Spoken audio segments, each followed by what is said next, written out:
What up, Mike? Toronto. VK on the beat. Check.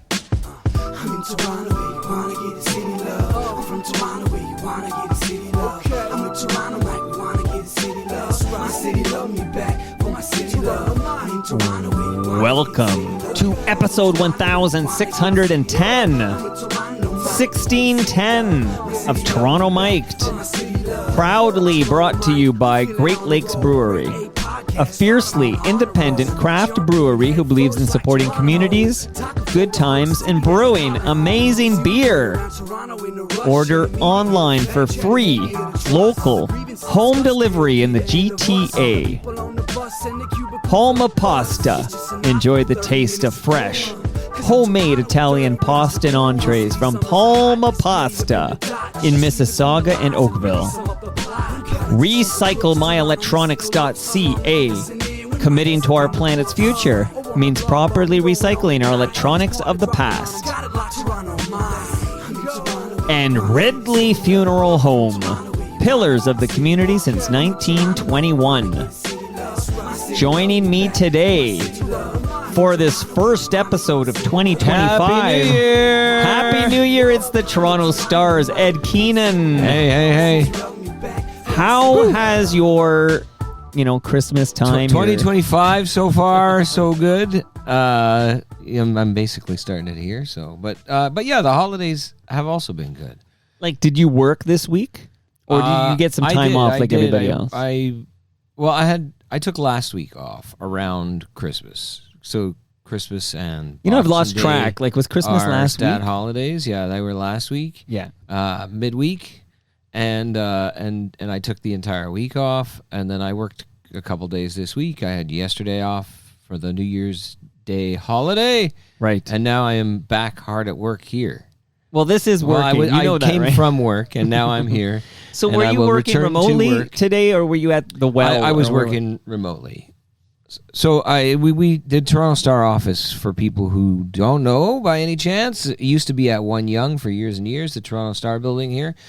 Before that, it was at Bay and King, right where First Canadian Place is now, and it had a iconic, beautiful Toronto Star building that was the model for the Daily Planet building in the Superman comics originally. Right. But it was replaced. They moved to One Yonge, and then a couple of years ago we moved to the Well at 8 Spadina, and so I work there 1 or 2 days a week, depending. I have an office at City Hall. The Star has an office at City Hall, so I have a desk there that I work 1 or 2 days a week, or I go by when City Council's sitting or when there's things I need to do there, and then I work occasionally from home, which is what I was doing earlier today. See, I'm keeping tabs on you. Yeah. I'm micromanaging you, Mr. Keenan. So if people are trying to keep track of me, I need a GPS device. Can you That's wear one like around your neck or I something? share my location with you on an iPhone or something. Oh, I'd love it. I don't have an iPhone, but we'll figure it out. Okay. Okay. How do you feel then about One Yonge Street being demolished? This is kind of news. Recent news. I'm gonna try and find the updates on that, because we have known for some time that there was a plan to redevelop the whole site, right? And they have been in the places where One Yonge Street's parking lots were. They have been building skyscrapers for a while. And as part of that complex, the plan was to build additional stories on top of the One Yonge Street building and then reclad the whole thing. If people know, it has had that Toronto Star sign that's blue and white at the top of it, but that it was this brownish, I'm trying to remember the name of the building material. It's like that brown concrete with little stones in it. It's got a very 1971 look. Right. And I've never found it a particularly attractive building.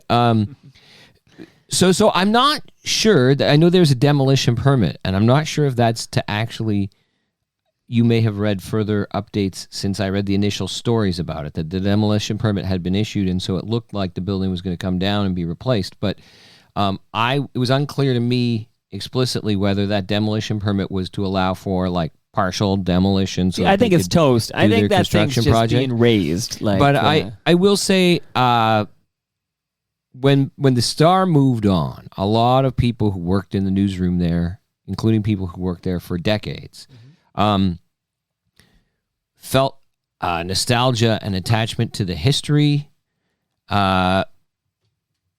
but nobody really felt like the building was working for us. Right now, we had like wasps would come out of the vents at certain times of the year. Oh, actual insects. Not the wasps. Yeah, and there were like a lot of mice, and there's a lot of sick building syndrome there, and it was like it needed a lot of work. In a lot of ways, the well is just a vastly superior workspace. It's much more modern, but it's also like, you know, nicer views, less dingy feeling inside. So, I mean, what we don't have at the well yet, and we're developing, is like the feeling of it being a newsroom, partly because like people are working remotely a lot. And so, you know, you don't always have that frenetic activity and like, oh, there's the guy over there, I'll go and talk to him, and there's my editor over there, I'll go talk to her, and all of that. A lot of the meetings and stuff are still taking place remotely. But I mean, much of that feeling, much of those vibes come from the history there, right? And that history is what we make now. So I mean, I have mixed emotions about One Young being taken down. I never particularly loved the building.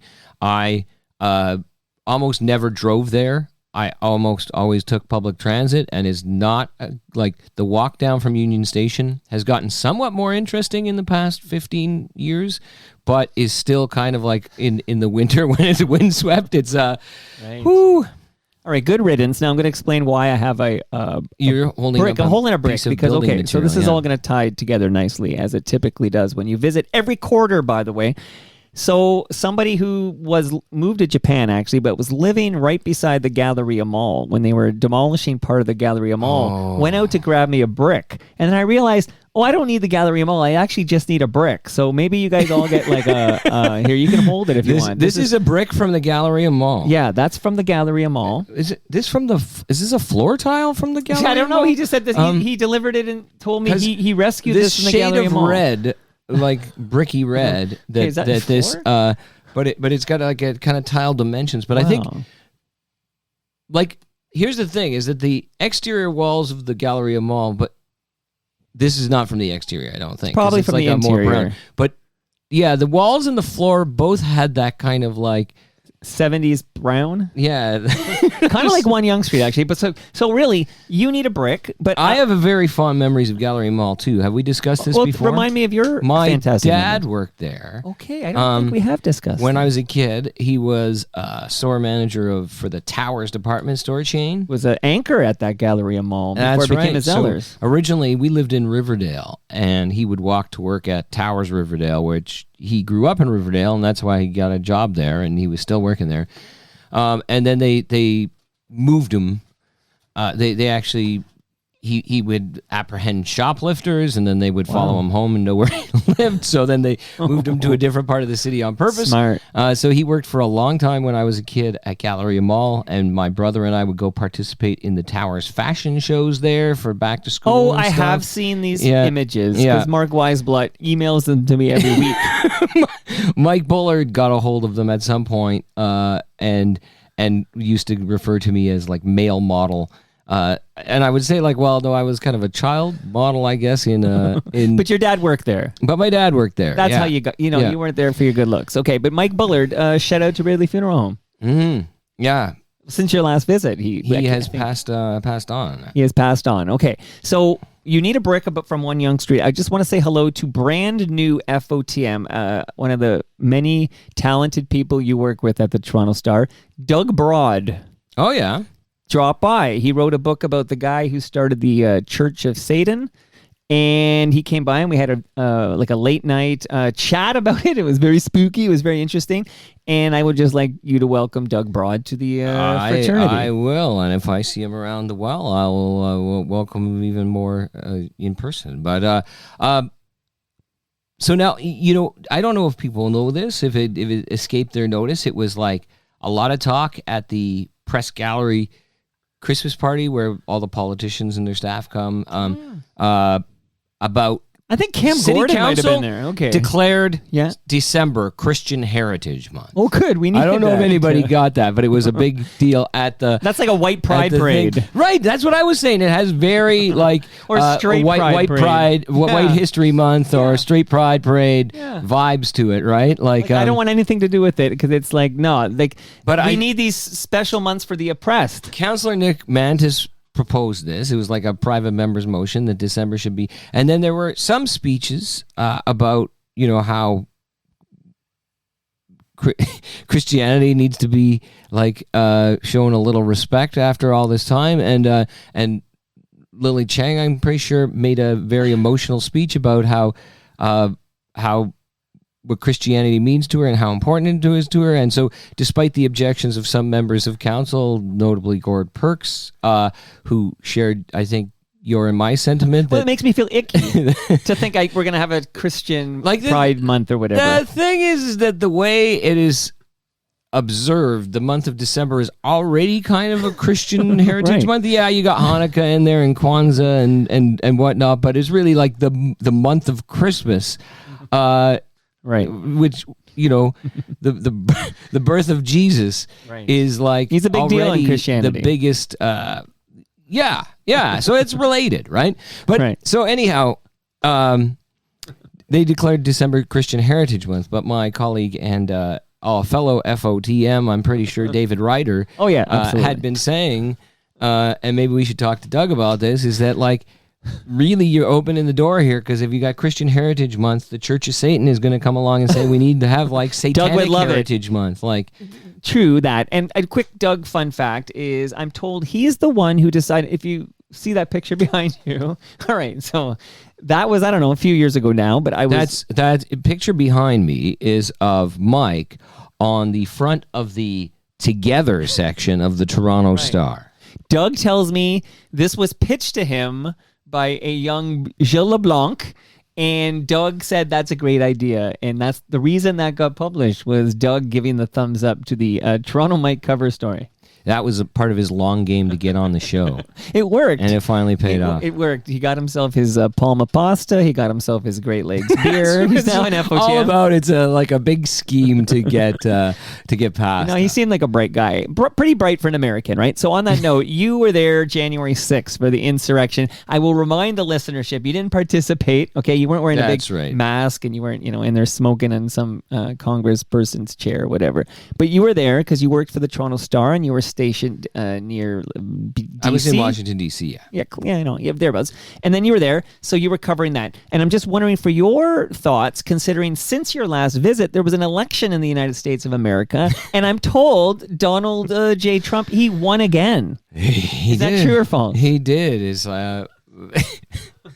So my first question is, Man. is he going to be number 45 and 47, or does he stay think so. 45? I think he's 'Cause you get two 45 numbers? and 47. If you're the same human? Well, but he's like there was a 46th after him, right? So then he's also the 47th president of the United States. even though he's the same guy who was 45th.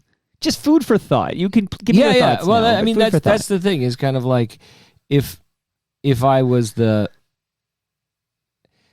if you're counting presidents, he doesn't count as two presidents, Right. but he is in the sequence of presidents. He occupies two different slots, right? 'cause he's a two-termer, but he had I believe Biden in the middle. believe Biden he's was the the- meat in that sandwich. He's the second president to serve. Well, he will be once he serves again. He become the second president to serve non-consecutive terms. Only the second. So what are your thoughts? Say no more. It's going to be a tough few years ahead, and it's this back and forth. I think I mentioned during the election campaign that I go back and forth from being really kind of jealous of some of the people who do get to cover it because the story, there's so much of it, and it's so consequential, and so much happens when Donald Trump is around, and yet being so glad that I don't have to go down because it gets kind of depressing did they and ask you to grinding. go And back? after a few years, it just feels like, like there's one too many sequels here in this movie, and we've kind of seen the beats of the plot are all the same, but he's got to kind of ratchet up the crazy a little bit, and it feels like that's what he's doing now. He brought along a billionaire now. It's a little different. And so there's a yeah, that's his like his Kato Kalin? No, I was gonna say I'm trying to remember the name of a Poochie. Poochie. Yeah, there was Itchy, Scratchy, and Poochie. Elon Musk is the Poochie. It's like he needed a new character to keep the new season lively, and so Elon Musk gets to be that. Like Cousin Oliver. Yeah, but yeah. I mean, I think we gotta hang on tight and hope that we can somehow narrowly avert disaster, because I think, and it probably won't be a surprise to anybody, and probably there are many of your listeners who already think this. So, but that I don't think that the threat Donald Trump posed to like the integrity of American democracy and the entire American system of government was overstated by the Democrats. Maybe it wasn't a message that was resonating with people. Maybe a lot of people are like, Trump derangement syndrome. He just makes you guys crazy, and so you're all screaming about authoritarianism when Biden's the real fascist, or like the puppet of the real fascist, and all of that. But I do think that he has like real strongman authoritarian tendencies, and there's no boundary in government, but also in the rest of his life, for his whole life, that he won't just push against and push against and push against until somebody pushes back. And the systems of American government, and especially the Republican Party that he leads, have shown almost no pushback, right? And so I think this time he comes in with more experience, more knowledge, but also, and I think this is important, right? Just to take a step back at the risk of rambling on, which is what I do, but is that like, if there's this picture of Donald Trump always trying to like born into wealth, but not into New York, old money, high society, right? He's never like accepted by the establishment. The great Gatsby here. And so he's kind of trying to prove himself all along to the people who get to, admit you into the club and say, okay, you are one of the elite. You are one of us, right? And as a rich guy, and a famous rich guy, he never really got into that. He was always this boorish and like, decorating in solid gold and like hosting a reality show based on the concept of how rich and ruthless he is and all of that. It's like, it's all this kind of act, but he's made several gestures that are trying to like make him respectable. And I think when he first became president, he was at sort of an extreme for American politics from the beginning, but like the people he appointed were people who knew how Washington worked and who had a certain level of respect among the Republican political establishment, right? Like people like Bill Barr and his like first chief of staff, and he was choosing experienced generals for important positions because he thought, those are clearly tough guys, right? But he didn't like, his experience of that was that like, these professionals, they try to enforce like constitutional conventions. They try to put rules on me. They're not like blindly obedient to the president. And I think he's learned from that mistake, and he's appointing a lot of like absolutely ridiculous people. But I think their very ridiculosity, there's a sense in which you could say, okay, well, maybe there'd be incompetent boobs. But there's another sense in which not only are they, a lot of them, like cuckoo, but beyond that, they owe everything to Donald Trump. Like they are nothing without him. It's not like they had some established, successful career and a legacy of public service that he is going to, call into. And so he's pointing people who won't push back. And so I think this time he just barrels over a lot of it a lot harder. And I don't know how the system recovers from that, because just to conclude, and this is true in Canada, it's true everywhere, right?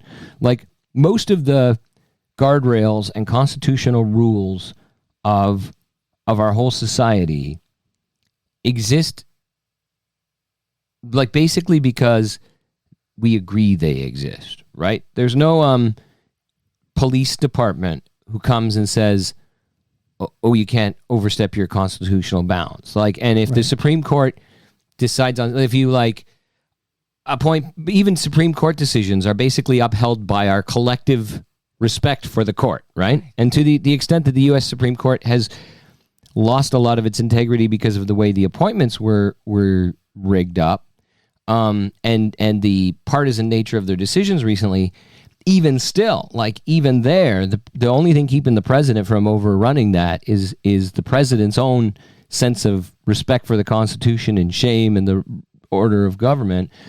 And then ultimately, at some point, whether the military is willing to stand up to him or not, because that's the other thing. He's the commander-in-chief of the military. You were right out of the hopper there. Buckle up. Like, yeah. This is going to be a hell of a 4-year ride here. And for Canada, it's going to be, oh boy, like I don't even know. Like even as we speak, by the time we end this, who knows if Trudeau will still be clinging to power or not? But it's certainly like, whether it's a liberal leader or whether it's Pierre Poilievre or whether it's like an NDP leader or somebody else. Like I just don't know what the right strategy for a Canadian prime minister trying to deal with Donald Trump is, because you don't want to be like a minion of Donald Trump. You don't want Canada to become the de facto 51st state that Donald Trump keeps musing we maybe should which be. I don't find those jokes funny at all. Eh? Yeah. But also, like, you don't want to give him any reason to try and prove himself, right? Like, and it's this weird thing of like, how do you stand up to him without making him feel like you're publicly insulting him? Because honestly, and this is not about Donald Trump, it's about the United States in general. Like, we don't have a lot of cards to play in a head-to-head confrontation with them. Whether that's a military confrontation, whether that's a economic confrontation, like however you want to play it, like. We don't fight in the same weight class as them, and so we're not going to win if we trade punches with them, even metaphorical punches. No, absolutely. And so it's like, well, how do we navigate that? How do we stand up to them without making them feel like, okay, it's time to give these guys a solid beating? And I don't know the answer. No, that's a tricky balance, right? You want them to be distracted by other things. Like, I think that's the strategy, right? Even when I think he went off on Panama Canal or something, and then I was like, okay, there's something shiny over there to focus on. Stop looking up here. Like, I just want him to like forget we're here. Yeah. Like, remember when you were going to buy a Greenland? Right. Like maybe you could do that. Maybe that's to start talking about that again. It is scary shit though, because there's no checks and balances there, right? They got the House, they got the Senate. He's got his yes men lackeys. He's got there's a no Supreme checks Court and balances. that he appointed. Yeah. So we have to kind of hope. I don't. At this point, you're waiting out the 4 years, hoping the Democrats get their shit together and can win a Democratic election. You're hoping there is a Democratic election in 4 years. Well, and yeah. I mean, that's it. Lynn Cheney, who was like as loyal a Trump vote in Congress before January 6th as existed, right, and whose father was Dick Cheney, who you might remember from an earlier episode he shot of a buddy on a, oh my on a goodness, trip. this evil mastermind of the Republican Party is running the country. And so not like a raving liberal lunatic. Right.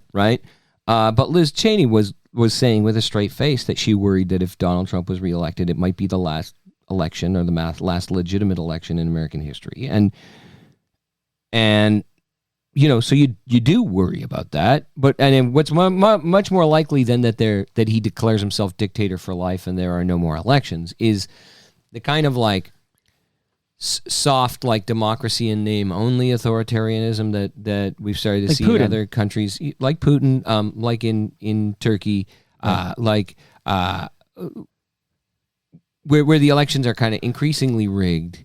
And it becomes more of a one-party system. But there's still like the widespread observance and happy talk about democracy and democratic institutions, but that they function more and more as like a rubber stamp for whatever the boss says. Because and you see last time he was there, Donald Trump expressed publicly his frustration that his attorney general and Justice Department would not pursue his political vendettas, right? That is how he thinks the government should operate, is that the president is the boss. And of course, the police department, the federal police are going to be weaponized against his political opponents. Of course they are. And and that's the way he thinks it should be. And last time, and I don't want to belabor this point, but when John Bolton was named his Secretary of State, people were like, whoa, he chose this right-wing cuckoo, like war hawk. Like, John Bolton was a career professional and a intellectual of sorts, or like a thinker or a speaker, like a guy who's known to talk about foreign policy and whatnot. But he was not sort of like any kind of centrist mainstreamer. But there's a point where he started trying to extort the president of Ukraine, Donald Trump did, for dirt on Joe Biden. Like, I want you to dig up this information about Joe Biden and tell me what I want to hear. And John Bolton was one of the ones who, he said, I'm not participating in this whatever drug deal these guys are kicking up, right? Like, I'm not a part of that. And he was like ultimately one of the whistleblowers on it. He wrote a book about it. Right. And so, like, it's not like he chose like weak-kneed consensus, like mushy middle of the road people last time, but he did choose people with enough integrity to say, like, even Bill Barr saying, like, no, we're not pursuing these political vendettas on your behalf, right? We are not, like, I'm not dropping investigations into you just because you tell me to. Like, that's out the window. So anyhow, Ed, yeah. I'm glad. So you're committed. You're going to be here every quarter of 2025. I feel like we need you more than ever to just talk about what's going on. As long as the calendar alerts keep coming up on my phone, I guess I'll keep showing up. Whew, okay. A couple of notes from the live stream, because we're live at live.torontomike.com. One is from YYZ Gord, who just wants us to know that they're still talking about recladding One Yonge Street. So I've got it demolished, but what do I know, right? So apparently that's still the talk. Yeah, well, this is what I thought. This is what I was saying earlier, is that I think there were news reports, including one in the Toronto Star, about the demolition permit being issued.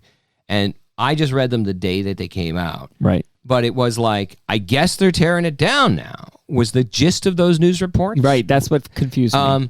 And when I was reading it closely, I'm thinking, well, maybe a demolition permit is issued because they're going to demolish some of the exterior facade of it, because they're going to demolish some of the interior to build up and all of that. And so the building may still exist, but it's not going to look anything like it does now, and it's not going to. It's going to still be a new place, but right now.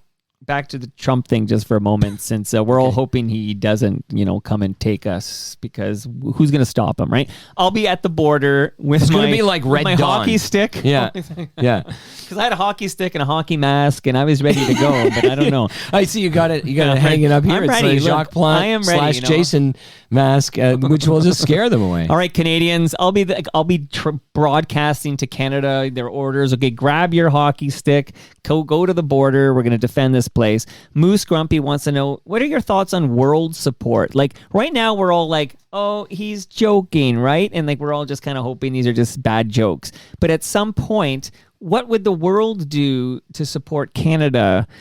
Should there be something more real to this noise, and or would they be afraid to support Canada because that would, tick off the all-powerful USA? This is a very scary future. I feel like I'm in the middle of like a dystopian future movie, and this is what lies before us in 2025. Just to be clear, I don't want to lead anybody to believe that I think it's likely that Donald Trump is going to send troops across the border to occupy Canada or to formally take over our government, right? But I do think his joking about it is one of those things where, like, whenever Donald Trump, like, he tells the jokes, but it does reflect how he thinks of us, 100%. Right? Calling Justin Trudeau governor of the great 51st state of Canada shows where he thinks we are in the pecking order, and where our leadership is in the pecking order, and he doesn't make those jokes about Russia and Vladimir Putin because he respects Vladimir Putin and thinks Russia's a big heavyweight country, right? Right. And so then I think the concern is less that they're actually going to physically try to take over Canada, and more that they're just going to try and like kick us around like a kid on the playground, and do that economically, do that in many other ways. But it theoretically it could come to even more drastic than that. But I do think there's still a threat to Canada's sovereignty in that, is that if we're treated as a client state, if we're treated as a minion who will do the bidding of their master or else, we just become that, right? De facto, that. And now the question about how the rest of the world reacts is like an interesting one, because I do think there are other countries in the world and an international community that has legitimate respect, not just lip service respect, to like international law, to like the way we negotiate things, the way we follow rules in our interactions with each other through trades and all of that. But I also think that, like, I worry, and I think we've seen some signs that, like, in the same way that the institutions of American government, in the same way that the Republican Party as an institution, lots of people talked big about standing up to Trump all the way along. And then when push come to shove, did not stand up to him. In fact, often knelt down and kissed his ring once it was clear that they weren't going to win that fight, or that, you know, there would be a high cost for them to pay. You know, like Kevin McCarthy, right after January 6th, right, who was the leader of the House Republicans, right, the House of Congress. So he was one of the people who was under siege. He was there when the, you know, insurrectionists took over the building. He was with the others, like, barricaded, you know, behind doors, worrying that he was about to be hanged, right? He called Donald Trump, reportedly, and said, like, you have to call off these people. Like, you're the only one who can stop this. And he said, you know, maybe you should have been more loyal. Maybe they have a good reason to be angry with you. Maybe you should have done what I said, right? And so after that, he was like, we're done. We're done. Even he was standing up to say, you know, Donald Trump is no longer. And within a month, he was at Mar-a-Lago begging for forgiveness because he realized, oh, the masses of the Republican Party will never let me, you know, live this down and all of that. Like, and Trump was no longer president at that point. And I think in the international community, there's a lot of that where people are kind of trying to manage him. Like, they don't want to piss him off. They don't want to provoke a confrontation with him. They're trying to steer him towards thinking they're on his side. And so, you know, I have a good idea that you came up with. Remember how you came up with this good idea? Like, we've all worked with personalities like that, right? But I do think that if he puts his foot down, I don't see a lot of countries in the world who will stand up and make a point of it. Like, it's just hard to see. And you do think that maybe through an institution like the United Nations, you know, maybe, or things like the G7, that these fellow countries would figure out a way to, like, the European Union would figure out a way to sort of, like, get together and stage an intervention. And yet it is hard to see when, especially the other kind of superpower-ish kind of countries, like including Russia and China, would not be opposed. Like, they like a chaotic authoritarian American, right? Like, and so I'm hopeful, but I'm not certain that it would. Like, and so we have these institutions like the United Nations, like NATO, like the World Trade Organization, right? They do the World Health Organization. Like, the interesting thing about these institutions is how quickly you start to realize, and look at NATO as a prime example, that they depend, like, they work really well as multilateral institutions as long as the United States is operating in a spirit of goodwill, right? If the United States is a good faith player who is as good as their word, we signed this treaty, we will all defend each other come what may, right? As long as the United States is the strong power in that, and the biggest player, and everything hinges on their participation. If they decide, screw that treaty, I hate this idea, well, like, are Canada and Great Britain and France going to get together and what? And what are we going to do? Right. I mean, we can try and shun them. but like in terms of military defense, like a mutual defense pact, we don't have a lot of cards to play because they are the defender, right? And maybe it was a mistake for the rest of the world to let them grow into that position unopposed, or with the only opposition being, authoritarians and whatnot. Right. And yet, but here we are.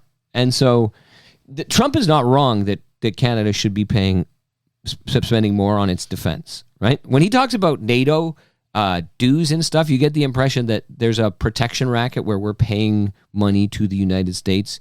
That's not actually how it works. And most of like what we're behind on there is actually our own spending on our own defense.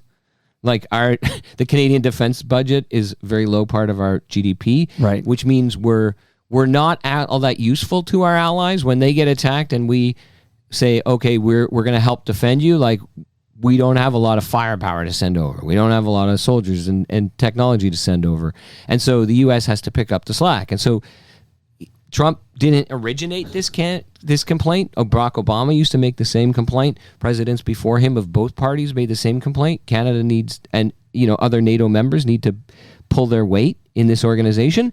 Trump's the only one, though, who made it like a mafia protection racket, where he's like, if you guys don't pay up, right, something bad might happen to you. Right. And instead of defending you, maybe we won't. Right? Like, what if Russia comes through the Arctic to invade Canada? Who's going to defend them if not the U.S.? But if you haven't paid enough, why would we come and defend you? Good point. Good point. Oh, good point. I'm thinking of that Simpsons episode where the Springfield met the Shelbyvillians of the lemon tree or whatever, and Martin Prince was protected by Nelson Muntz, remember? And he was kind of being annoying, but Nelson's like, oh, I gotta protect him. He was the bigger guy. He's a Springfield guy. And I'm like, yeah, for too many decades, we've been like, don't fuck with us, because our very strong, powerful neighbors to the south, they've got our back. You come in our space, they're going to stomp you down. That's too close for comfort for them. And you do get that comfort and that reliance, and that can be a bit, so you can kind of mouth off a little here and there, because you don't got to worry about the protecting yourself, because you're going to just let your big brother to the south do all that. Exactly. And this is what happens, Ed. This is in the Marvel comic or with the DC comic, this is what happens. Okay, so we got to move on. So we're going to get hyper local now. We've covered world affairs there. Stay tuned. Every quarter when Ed Keenan's calendar alarm goes off, he's going to come over here to hyper local. We're going to get hyper local. So we spend a lot of time on this show. We shit on things for 2 hours every quarter is what I think it all amounts to. So I'm going to start things off with a little positivity, and then I'm going to segue to a nice note about you and something you wrote that was very positive. But what I just want to share with everybody is the other day, I think it was the 29th of December. It was only a few days ago. My wife and I and our two little ones decided on a whim, let's go to Niagara Falls. Okay, they have this great light show at night, and they got the falls, of course, and there's fireworks at 8 o'clock. So we're like, okay, here we are, not too far from the Mimico GO station. Let's go get from there. We'll go to Niagara Falls, and I'm just here to say that and again, people are like, yeah, you just discovered the GO. No, I bike everywhere, okay? But we have a car. We have a car. It's in the driveway right now. But so I think typically, like in the past, we'd probably drive to Niagara Falls. But we're like, I don't want to drive. So we got on the GO station, the GO train at Mimico. We took it to Burlington, and we jumped on a GO bus, and we took it to Niagara Falls. And it was so damn slick and pleasant and economical that, Ed, I don't think I'll ever drive to a destination like that right again. Into the GO train, go right into Niagara Falls, did. So I had an 8-year-old with us, and it was like a nice walk. Like, it wasn't too freezing. There's a bit of a walk. It drops you off at So it's not like you're getting off in St. Catharines or something. No. You're in Niagara Falls. Yeah. You're in Niagara Falls. But there's a little walk if you want to go to the falls in Niagara Falls. There's a bit of a walk. But it's nothing too bad. I don't know. We walked for like 15, 20 minutes or something like that. And it was so affordable and slick and so pleasurable. And the kids had Wi-Fi because they don't have data plans, and they could plug in their crappy devices when it runs out of battery. I just found it so enjoyable that I don't see why I'd ever make that drive ever again in my life. So I'm just sharing some positivity. Yeah, well, no, that's great. I mean, I find it a mostly pleasant drive unless you're making it in rush hour. You're saying, get your ass off that GO bus, Mike. No, but I think, a GO bus. Well, it was the train only takes you to Burlington. Right. Okay. And then you at transfer Burlington, onto you a transfer bus. to a bus. Yeah. Okay. But no, I'm glad to know that that's pleasant. I'm glad to know it's a good option. I didn't know that, but I have long thought that like proximity to Niagara Falls is like this great thing about being in Toronto, and maybe everybody already thinks that's great, but I don't. I went on a couple school trips. We went now and again, but it was like only after I started making family day trips there when my kids were young that I was like, oh, that's close. This is legitimately a wonder of the world here. And amazing at night. They got it so well lit and everything, and it was kind of a mild evening, and they did the fireworks at 8 p.m., which is a good time for the 8-year-old. And did you hit up like a wax museum or? Well, we didn't do any of like that. Clifton Hill stuff. Yeah, like, I love the Clifton Hill stuff. So we got the hot chocolate. It was mainly walking. We actually got a hotel room for the night because we came back the next day. No Clifton Hill stuff, but in the past we've done that where we've got a hotel and we've done. Were you doing hitting the casinos? I never touched the casino. Wow, that's good. Never touch it, but it was there. I'll clarify. When I say I love the Clifton Hill stuff, like what I actually like doing and my whole family likes doing is just like walking up and down Clifton Hill. Like we very seldom actually pay to do any of the attractions, but they all have displays in their lobby and that, and and so we do those. And like sometimes we ride on those go-karts or play the mini golf in the summer. But yeah, anyhow. I'm going to ask you about a Toronto death that just broke a couple of days ago, and then read that nice note that came in from a listener who read something you wrote. It's very positive. Oh, okay. So that's like a teaser. I'm doing like a radio thing now. You know radio things, right? Coming right up. Coming right up after the break. What did one listener say? Yeah. The 5 things you should do on New Year's Day. Okay. So this is about Sweet Daddy Siki. Yeah. So you and I are vintage here. We're going to talk about this because you're 1 year older than me. So I always know you'll kind of connect to the things I connect to. And wrestling legend and Toronto resident, his real name was Reginald Siki, Sweet Daddy Siki. Who was like a karaoke master in the East End. And he had a country music album because I was listening to it on YouTube the other day. And he was like a Stampede wrestler in Calgary in the 60s. And you'd see him, if you're of a certain vintage, you'd see him at Maple Leaf Gardens. And he lived near the Dufferin Gates of the C&E. So he'd sit on his porch and he'd wave to people coming into like the Blue Jay game or the Argo game of the C&E. That's in the 70s and 80s. He played a mean guitar. Like, he's just kind of one of those characters, fascinating characters. Gone. But I feel like, you'll speak for yourself, Ed. That's why you're here. But I am 1 year younger than you. And I think we missed him. I think we missed the bulk of the Sweet Daddy Siki. Like, I was of a WWF early 80s. Yeah, that's thing. I was going to ask you because I thought maybe you would have big memories of it or something. But no, I missed it. Because my wrestling years, and I was never like a huge wrestling fan, but I got into it, like this guy? during the King Kong Bundy, the George the Animal Steel, Hulk Hogan, Andre the Giant years, Macho Man Randy Savage. Oh, I have a question about that. And so what I knew about Sweet Daddy Siki, actually, a lot of it came from an article that somebody wrote while I was working at iWeekly. I was editor at iWeekly, and I commissioned the article because it was sounding so interesting to me.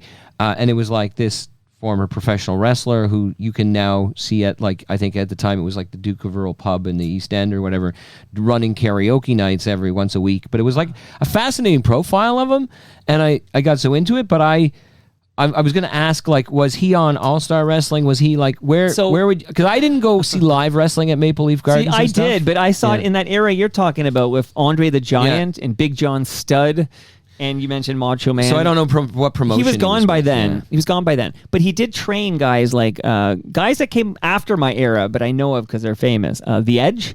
Oh yeah, okay. Christian. Mm-hmm.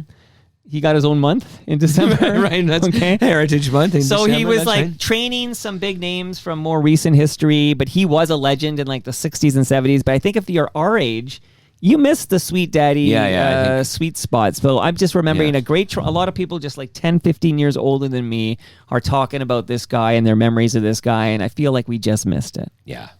All right, so rest in peace. Shout out to Ridley Funeral Home, Sweet Daddy Siki, kind of a Toronto legend who we learned about his passing just a couple of days ago. Okay, Walk of Life is a gentleman on Blue Sky. Mm-hmm. By the way, I saw you liked one of my posts on Blue Sky. Are you checking in on when your mentions on Blue Sky?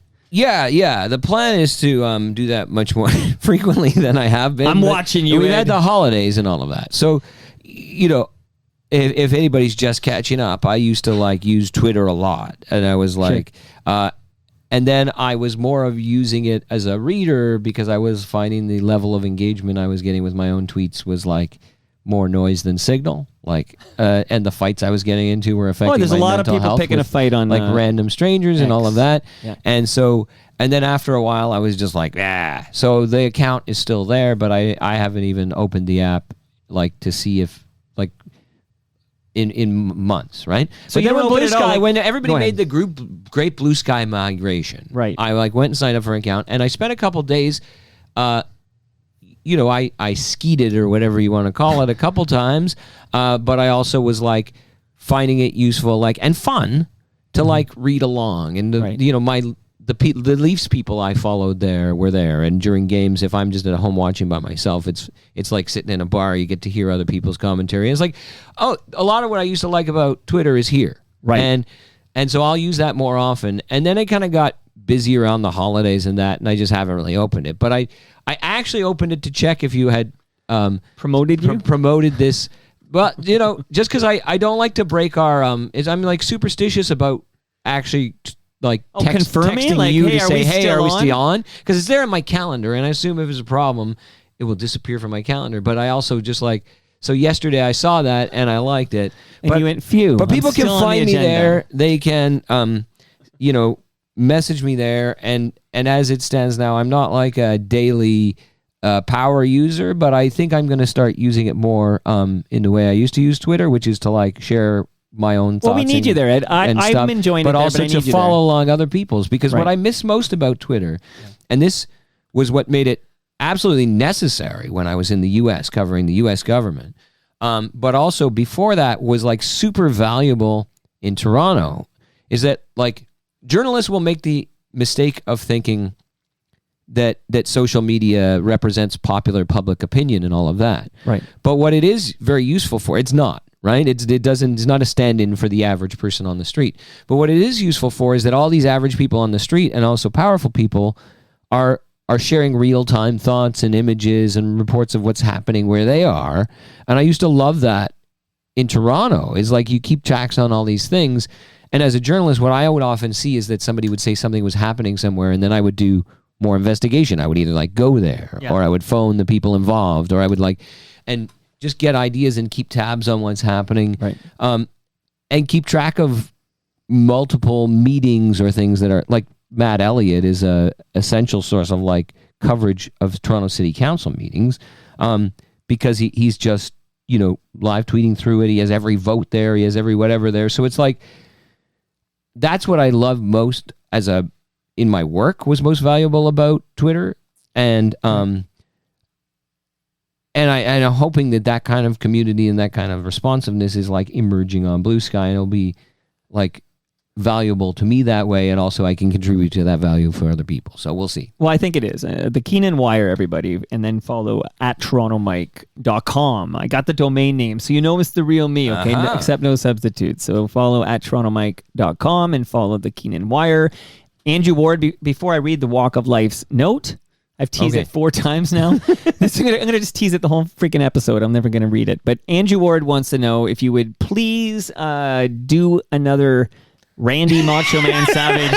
Oh, yeah. So I'll sit back. Oh, yeah. Good, because, I talked over the first ones. He gave me a second one. And I said, he gets it. This guy gets it here. So thank you to Andrew Ward. He has another note later in the show. But Walk of Life says, Ed Keenan's piece on reasons to love Toronto was a great read. Please pass along my thanks. Oh, that's nice. This was particularly reasons to love Toronto in the wintertime. And thank you, Walk of Life. And what I will say about that piece, which I came up with 17 reasons, is that I partly wrote it, in large part. I mean, so a little behind the scenes here is that often when you're going to have a holiday, you write a column or two that can run when you're gone. And they're not ripped from today's headlines. They're not breaking news. They're kind of what's a concept that can last? And I didn't want to do a top 10 things that happened in 2024 or whatever, right? Right. But I was actually feeling like I needed somebody to convince me that winter wasn't going to be a big drag, that there are good things in Toronto in the winter. And so I kind of came up with a list of like my favorite things, but also like, you know, I asked around some other people, but like, what do you love about Toronto in the winter? And it, you know, because my kids, when we moved to Washington, D.C., or the DMV, the Virginia, D.C., Maryland metropolitan region, which is south of the Mason-Dixon line. It's not really in the deep south of the United States at all, but it is, you know, south of the Mason-Dixon line. The climate's a bit different. You might get 1 or 2 snowfalls a year. It's a big deal when they happen. The snow doesn't really stay around. I didn't actually use my snow shovel the entire time I was there. Wow. But we did get to go tobogganing once or twice in 3 years. It's like, basically it's like 10 degrees Celsius warmer there all year round than it is here, more or less, right? So it's like, it's not like it's tropical in the winter, but it is like you could get by in a light jacket. A lot of, you know, those vests, those like, it's like a parka, but with no sleeves. Of course. And Michael J. Fox wears one in Back to the Future. And my whole life I have looked at those. My dad used to wear them with like a sweatshirt, but then he would wear a parka on top. But I was always like, what is that for? Like, when is there a time I don't want, but they're really popular down there because it's like, it's kind of like just cool enough that you'd like an extra bit of insulation, but not so cool that you need to like bundle right up. And I kind of miss that, like winter. But my kids were like, they love skating outdoors. They love playing in the snow. They love tobogganing. They just like there being snow. They really missed the winter season. And so when they were talking about that, I was like, let me talk about the things some of the things, including like how many free skating rinks there are everywhere, that like I didn't know how much I liked them until I moved somewhere where they didn't have them, right? So very nice. So some positivity. There's still things to love in the city. Do you have a favorite thing about Toronto in the winter? Oh, that's a good question. I know you. We bike barely. in the I mean, winter. I biked. So today, I'm already at 30K, and I have another little ride left to do today. So I'll end up today at like 45 kilometers. And that's. But there's very little winter I find in Toronto. Like right now, it's compared to what there used to be. Yes, well, right. Like I guess, just the snow doesn't seem to stick. We had snow for a few days. I actually shoveled once. Which was wild. But I mean, like I don't know, so my thing is that we really start getting winter in January, and then it lasts through early March. Right. Whereas there are some other places like DC where your winter is really December and January, and spring starts in February. Right. Yeah, our Februarys can suck for sure. But so what do I like? So we all, you know, the Distillery District has that great winter. Yeah. They call it the winter market, not to be confused with the Christmas market. But now there's a Christian month, so they don't need Christmas. Right? But before 4:00, it's free on a weekend or whatever. So we'll like time it so like we'll be there before 4:00. you get there during the free time. Right. Absolutely, because now you used to always be free, by the way. But we were just there. I do like the Sam Smith in the south of Etobicoke. They got the Sam Smith skating. That's really nice, and that's nice. We'll go there, and we're still like my daughter, my 8-year-old biked to. Well, it's not school right now because school's Monday, but it's a YMCA childcare type program I pay for. That we biked to it and we'll bike from it. So like we're still biking around the city when there's no like ice on the ground. And even then, just I go out. I don't bring the kids so they can live to fight another day. But I don't know. It's not a particularly cold city, I find. You know, so I mean, what are my favorite things to do in the winter? I don't know. Just last week, I met a couple of friends at Sugar Beach to drink Great Lakes beer out at Sugar's Beach. Like, I'm still living like it's June. You know there you go. Have you lived in a colder city? No, I've never. I've only lived in one city. I have no frame of reference for anything. That's the thing. It's not a particularly cold city compared to Antarctica. Okay. I have I've never had. This is the other thing. It was because my wife's from Edmonton, and that's colder. Right? Yeah, Winnipeg. Edmonton. Yeah. In Edmonton, we'll hear about like in October. Her family, because her parents live there, and we'll get reports. Her brother lives there. I don't know. They had 20 centimeters of snow, and it's like October. And then I'm always like, oh, that sucks. Yeah. No, that's. I mean, I know that people in those places like make fun of us, Right? You know, for what, could be called the army. Calling that time? in the army that one time, but also beyond that, like whatever you call that cold, that's not cold. There was Right. there were all these people from Edmonton who I once insulted Edmonton in a column, like on purpose, because I was like, we're playing the dozens, right? Like we're doing yo mama jokes, like because the government of Alberta started putting ads in the TTC saying move to Alberta because Toronto's a crappy place to live. That was the gist of those ads. Right. So I started saying like the problem with the cheap housing prices in Edmonton is then you have to live in Edmonton, and I Which made is some an cracks easy about joke, but you gotta how make it. cold it was there and everything, and then these guys would be sending me weather reports like every week talking about how I had it all wrong, and yet then if it ever snows here and we complain that we got a lot of snow, people in Edmonton are like, you call that snow? That's not snow. You've been to Edmonton? No. Okay, well, I've been to Edmonton. Well, okay? not since I was a like a kid. infant. Yeah. Okay, I don't know if that counts. But so I've been in Edmonton in the last decade. My brother-in-law got married, and I went to the wedding in Edmonton. And I mean, I don't want to get in trouble with my Edmonton listeners, okay? I've got a lot of Edmonton listeners who tune in for Toronto Mike. They hate listening to Toronto Mike here. But there's not much going on there. I was born and raised in this city, and there's always a lot of shit going on, despite what Elvis said on Festivus. And Edmonton was just kind of quiet and sleepy, and they had a kind of a cool... This is going to tie in nicely with something... actually, I'll bring it up now. But they had a street called White Road, I think. White Avenue? White Ave? It had white Was that in the name. Christian Heritage Month Street? 12 months a year in Edmonton, okay? Christian Heritage Month, 12 months a year in Edmonton. That's another fun fact. But White Ave, I think it was. But it was kind of cool, and I said, I kind of dig the street. It's got some, like, 90s Queen Street vibes. This was my thought. But it's a very small, it's a couple of blocks in this fucking city, right? So now that I brought up 90s Queen Street, I'm wondering, did you read this article? And I didn't copy and paste Today in the Star, I believe, about what happened to Queen Street, right? Right, okay. So I'm wondering for your thoughts on this, because it ties into a few other things I wanted to bring up. But essentially, it was talking about what happened. I want to get the right headline here. Yeah. Queen West used to be the heart of Toronto. How did it go so wrong? This is a Toronto Star article. We'll chat about this. Yeah. Then I have a couple other Toronto Star articles and then a few other topics. But I used to go to Queen Street all the time in the 90s. Like, this was the cool place to go. I worked on Queen Street. I spent a lot of time on Queen Street in both You were the modeling, 80s and the right, 90s. for some of those. So here's what I want to say is like about that, just as a preamble, just as an introduction. And this article is timed to the basically the old City TV building, which has been operated by CTV Bell Media. 299 Queen Street West. 299 Queen Street West. They've moved their TV operation out of there. Right. And so the building is kind of like vacant now for the first time in decades, or it's like not being used for television production anyway. And it's kind of like, whoa, what? And so I think that's the occasion for this article. But I want to say, and I like Mark Colley who wrote it, and I don't have any... What's his last name? I'll go look it up. You keep talking and I'll find it. So like,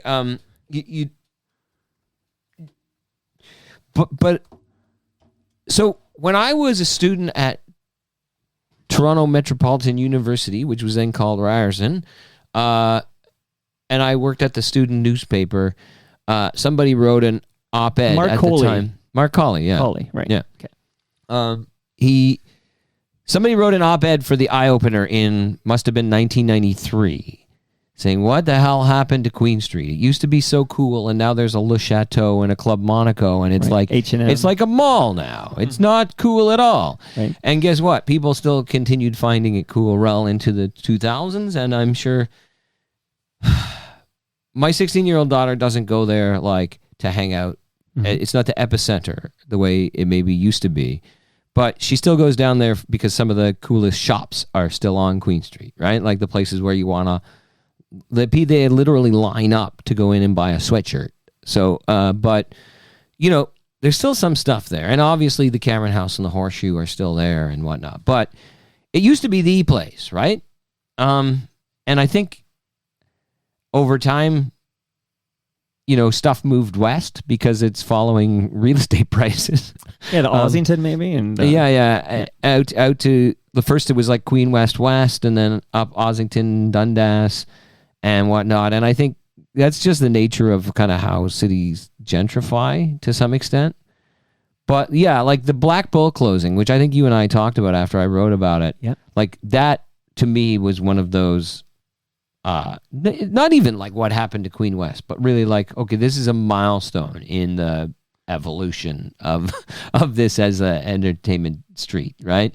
And certainly that 299 Queen West, the former site of Speaker's Corner and the former site of Electric Circus, and all that Much Music stuff, all that City TV stuff, all that more recently like CP24 stuff. I mean, it's weird to not have it there, right? But that's the way she goes. That's the way the cookie crumbles. I mean, I guess Ossington is that, and King West is kind of my higher end bar district now, and all of that. And I'm not really in that scene anymore, so I don't really know how vibrant things are. But like, that's my bigger concern is less like whether one neighborhood is trendier than another or is more happening than another.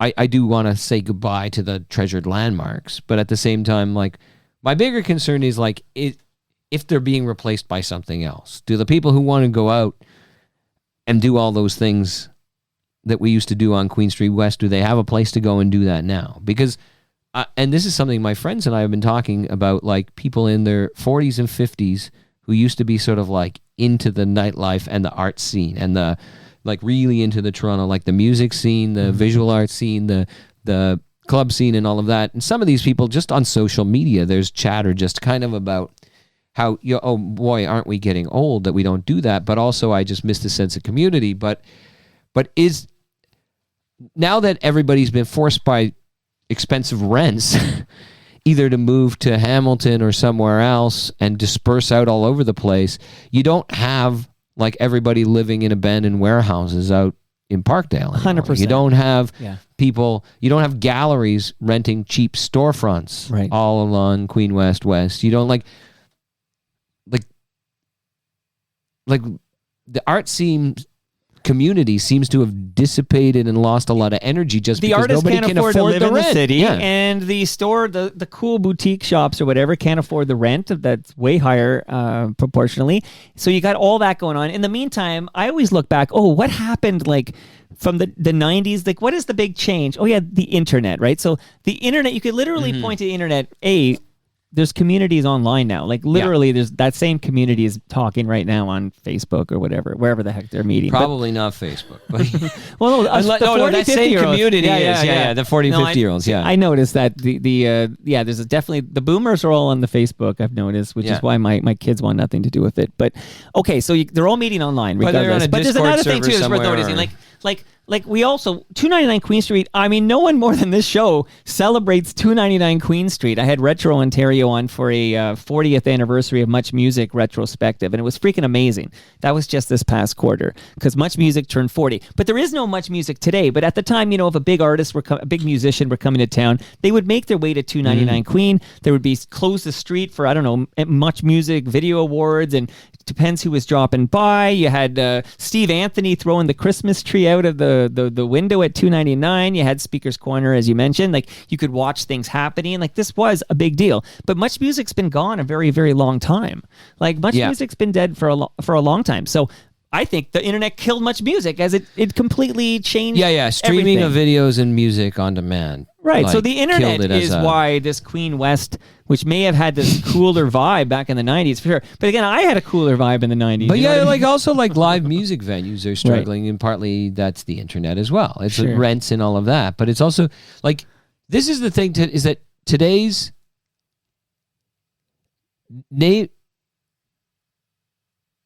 I was trying to explain to my kids, like teenagers, that in the olden days, like if a if you want to become a professional musician, like first you would or like a rock star or whatever, you would first, learn to play your instrument or write some songs or whatever. You get some friends, you form a band, Right. you practice, but then you start booking gigs. And so at the El Macombo, it might be the Rolling Stones playing upstairs on a secret show, or it might be like the Hot British Band who's in town, that they signed. But downstairs, it'd be your friends from geography class playing for $2 cover. This was big at Lee's Palace. And this this was everywhere. Lee's Palace, but there were 35 bars on Queen West you could go to on any given night, and see people in their like teenagers, but more so people in their 20s trying to form a band, and you were hoping that somebody from a record label or some music critics, or you build up a base of following. You'd have your little independent CD that you'd sell at Sam the Record Man or whatever. Maybe, yeah, sure. A little cassette like the Bare Naked Ladies with the little sandwich on the front and all of that. Yellow tape. But so you were gigging, right? Yeah. And so that was how you became famous, is that as part of that scene, you got a record deal and developed your local fan base, and then you'd move up to the next level, and you get a radio airplay and all of that. Right. And now you don't do that. You're right. You record your music. The Weeknd of Toronto has produced very few bigger stars than The Weeknd. Right. He was famous before he ever played a single live show. Right. He created his music at home. He released it mysteriously online, found an audience for it there, and then got his record deal that way. And that's Shawn Mendes from the Greater Toronto area, was a Vine star, right? He put music in little short videos on the Vine social media network. People on TikTok, on YouTube, on Spot. You just release your own music. But even Justin Bieber was a YouTube guy before guy, Usher got a whole Usher. But what I'm saying is that the live music element of it, the basement of our nightlife ecosystem was that people was that the live music would be a cornerstone, and all the people who were trying to become famous, the people who were famous, the people who would never become famous, the people just having fun, they'd be out gigging because that was what the whole music industry was based on. That's all transformed. The industry is no longer based on that, right? If anything, your live performances are a way to earn money later, but it's because you sell out stadiums and you Rogers Stadium at Downsview Park. Yeah, for example. To be discussed. So I thought I wanted to shout out the article because it's one of those conversation starters. Where you can talk about, the rents went up, the for both the people and for the businesses, the internet showed up. Clubbing changed. I mean, I don't think clubs in the 90s, clubs were a big deal, right? Mm-hmm. My kids aren't really, I don't know. My daughter in Montreal goes to some kind of club type places. Fafun Electrique. Yes, exactly. Still there, baby. Okay, so she's doing that or whatever. Although she's going to be here tonight to watch Wicked with Morgan. That's the plan tonight. Michelle's going to drop by and watch Wicked with Morgan. But okay, so quick question, one more before we say goodbye to this article from the Toronto Star, and then I have a I got one more thing to say before we say goodbye to it. My last thing, and then you do it right after this, which is that CP24 is now broadcasting out of Agincourt. This is a fact. Okay. They're all, I think the radio's on their way out because I don't know, they were next door, and the radio guys, I think 1010. You ever heard of the station 1010? I think they're going to be moving out to Agincourt. I think it's all Are they really? I think so. Is it on Channel 9 Court there or whatever? In Scarborough. The old CTV building. That's the building, yeah. So they're going to be there somewhere, I think. I don't know if John Moore likes that or not, but he's going to have no say in that matter, I don't think. But the truck is still there. So you remember the... Yeah, I think that was protected by a heritage thing or something. So I was reading, it was suggested, though, that the truck might stay. Yeah, I think it is. But if Bell Media vacates, the truck... I'm just here to say that when that truck was put up there, it used to say Live Eye, City TV, City It said City Pulse. Yeah, City Pulse. Okay, City Pulse. Which, of course, they don't use it anymore. Rogers owns it, I'm sure, but they don't use it anymore. But City Pulse became City News. But, of course, City Pulse. And then when I guess, CTV, Globe Media, the whole whenever it ended up in Bell's hands at some point, they repainted it, okay? So it's no longer City Pulse, which is a Rogers brand. It's CP24. So shouldn't we change it back? Yeah. If it's protected by if it's a heritage truck, you would think that the heritage colors and the OG paint scheme, job. it should say City Pulse everywhere. Yeah, on it. like it did when it first. And it should have went the up. voice of Mark Daly coming out of it 24 hours a day. 100%. All I was going to say, and this is tied into the move out to Agincourt, feeling like, and you know, I did a lot of broadcasting at 1010. I have done a lot of appearances at CP24's studio there and all of that. And I do think I like Agincourt, but I have been to that studio in Agincourt as well, and it's in a like industrial mall, right? Like it's back hidden away. And I do feel like even when you're doing radio, like having the windows that you can look out, you're downtown, you're in the heart of the city, your guests can come by in the morning, and John Moore, less so since the Zoom era began, but used to be like all those panelists would show up in person every day for their little 15-minute slot. And it's like you've got this, like you're in the heart of it. And I feel like if you're in a suburban industrial mall, you lose that. And this is what my one point that I wanted to say was that I think Moses Znaimer has done a lot of things, and he's been a very influential guy in television and Canadian media in general for a lot of different reasons, right? There are a lot of things he was innovative in back in the old Channel 57 on UHF days, and then, you know, launching Much Music Here, which was, you know, it's not like MTV didn't exist. It's not like he invented Much Music, but like a lot of the stuff they did and the way that they did it became standard across North America, including, you know, those CP24 adopted them, but the City Pulse, you know, videographer, the reporter who carries his own camera Dominic and shoots himself Shulo in the window and stuff. But in terms of like the city of Toronto, the way they built that studio so that the windows opened up onto the street and that their newscasts and their VJ spots for both Much Music and City TV back in the day, all their live like talk shows and stuff would all have people on the street could see it happening there. And then Speaker's Corner was part of that because it's like this little video machine there that you put $1 in, you get to say your bit, and it's like there was no YouTube, so you just put it in there and hope the producers would put it in their weekend show, and that was your way to have your say. But I feel like as a contribution to the city, that buying 299 Queen and then structuring it that way, like so that all of our local media coverage was happening where we can see it and they could see us in the background and all of that, like huge in terms of the long-term contribution to the city, and maybe more significant to me as a Toronto guy than any of the other things Moses Znaimer did in media that may or may not be influential to other people. Like just, and to the extent that that building is going to move on to a different life that does something different, I think that's a real chapter in the city's history that maybe, as you say, technology and the march of time have made a lot of that redundant and it wouldn't work anymore. It's not working anymore. Like maybe it's just time to move on, but it was like, man, that was a very significant place for a long era in this city.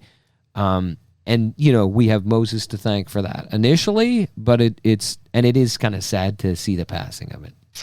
Or to note that it's already passed. The city was their newsroom, as Moses would say. And here is the voice. The following program contains adult themes, nudity, and coarse language. Viewer and parental discretion is advised. Yeah, baby. When I'm like 12 years old, that's what I'm looking for on a Friday night. Because you're going to watch Porky's. Yeah, you darn right. Yeah. All right, my friend. Okay, I have a few gifts for you, Ed, and then I want to tell you about a conversation I had last week with my city councilor, Amber Morley. So I have in my freezer right now a Palma Pasta large lasagna. That's going home with you. All right. I know that's why you're here. Be well received in my household. Oh, and before I give you the next gift, because we talked about the City Pulse truck, and I want it back to its, what do you call that? Livery? That's called livery, I think. Oh, right. The paint job or whatever. Livery. Okay. So restore that truck back to its original livery if it's going to stick around at 299 Queen Street.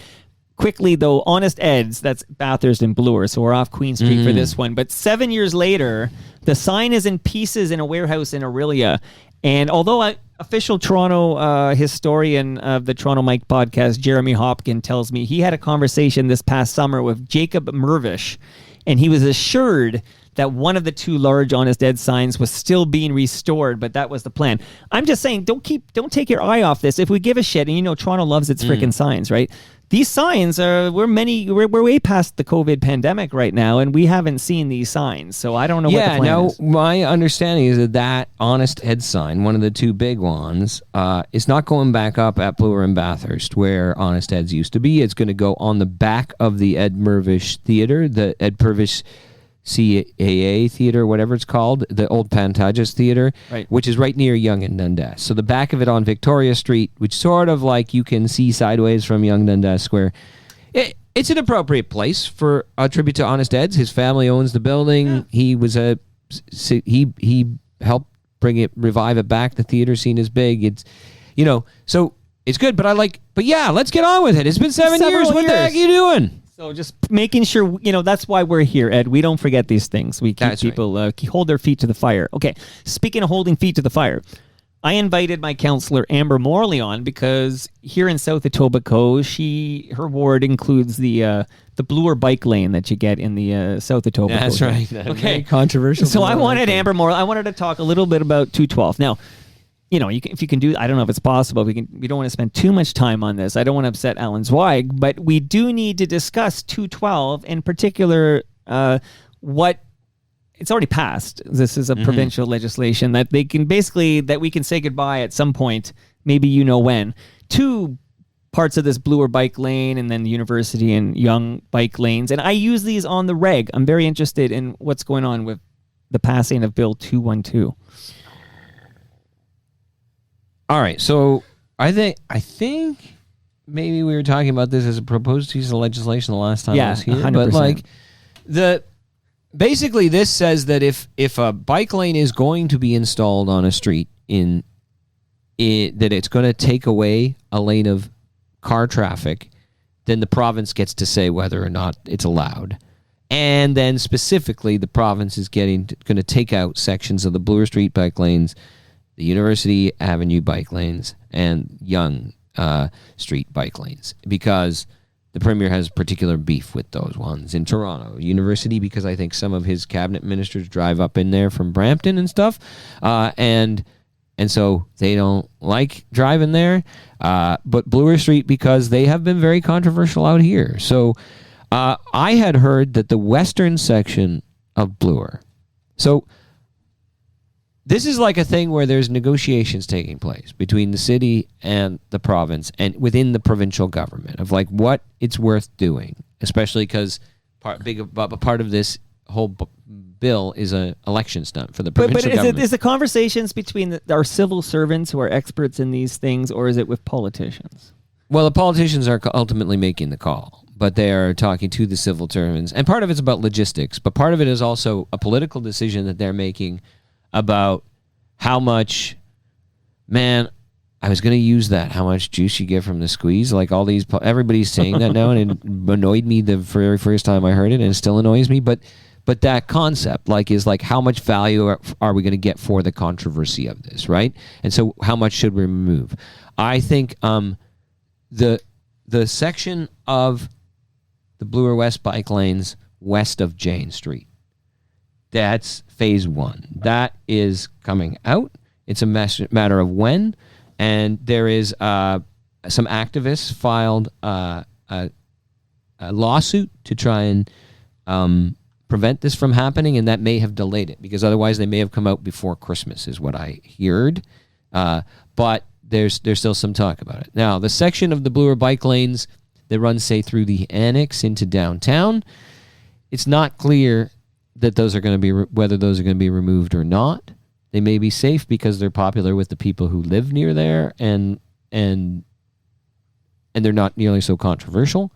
I don't think there's any justification to take out the University Avenue ones. Honestly, when you go down there and just watch, they are not causing any traffic. They are well used by cyclists, and University is congested, like it's a downtown street, but it's not worse than the surrounding streets. But also, it's not gridlocked. And this is the thing, is you're at a red light. When you're looking across, you just got clear road. So it's the red light holding you up. Right. And then when it turns green, you and the other drivers move until you get to the next red light. There's no There's nothing that an additional lane of car traffic is going to get you any faster, right? But I don't think they actually care about that. I think they think they're very visible. They're downtown. That's a key thing. You got all They these don't care. doctors and nurses riding to the hospital in them. What kind of image is that projecting? What are they, small children? Doctors? Are they on kids' toys out there? But this point you're making, very humorously, that they don't actually care about reports or studies or any kind of science-based analytics or evidence or such. Because and I wrote this down here, and I didn't write it. I copied and pasted it, but I can't remember who wrote it. But downtown Toronto, this is regarding Doug Ford. Downtown Toronto is a lost cause for him. Alienating Torontonians doesn't hurt him. It's the 905 vote that he wants to shore up. Pounding away at bike lanes is a sure win for him, and it distracts from what should be larger provincial issues like healthcare, housing, the environment, transit, etc. I think that's a pretty good summary of where we're at. Where he's You wrote down that quote. Is it from me? Is it for you? I wrote a column that's the thesis of. So Okay. those may not actually be my words. because I but put it that's into my Ed Keenan section, but I didn't attribute it. So That's maybe I thought the I would gist know it was you. of something I wrote, but I don't know that's exactly my thing. Well, But that's you. I then. do think that Doug Ford, it's like Well written, Ed. It's like Donald Trump and the border wall and all of that too. It doesn't matter if it's feasible, right? And it is a feature, not a bug, that it pisses off people downtown, right? Like Donald Trump thinks that among the voters he cares about, an election fought, or in which you and me and other downtown Toronto people with bike helmets on, wearing spandex, go out and call him a fascist. That's good for him, right? Because his voters think that's a plus, right? I don't own any spandex. I just want the neither listenership do to I, know but that. but this is, if you got a bike helmet on, It's a there's feature, a certain not number a of bug. people who see spandex whether you're wearing it or Right, not. But yeah, it's a feature, not a bug. It's actually the standard traditional wedge politics is that if you're enraging the people who will never vote for you, Right. that often is a good thing. Red because meat for your base. It's rallying the rest of them to your side, right? right. But yeah, there are, what I wonder is, if I lived outside of Toronto, I mean, I've spent way too much time at St. Michael's Hospital and Michael Garron Hospital recently with my parents and whatnot. It's not like the emergency rooms in Toronto are smooth sailing, but my understanding is that hospitals in the rest of Ontario outside the city of Toronto, the amount of hallway medicine, the waits for a room, the delays, if you live in one of those places that does vote for Doug Ford and that hates Toronto cyclists, on principle, why is it good for you that we're talking about this instead of talking about the hospital system? Right. And I just don't know how it's one of those things where you don't want to take the bait so that his wedge politics pays off, but you don't want to just roll over either, right? There are things worth defending that we have to defend, but is there a way to keep the eye on the prize and look at the province has big issues that it could be solving, and this is not one of them. Right. And then we can fold into this brief segment here, as brief as you want it to be. Since your visit, there was a scathing report on Ontario Place and what's happening there.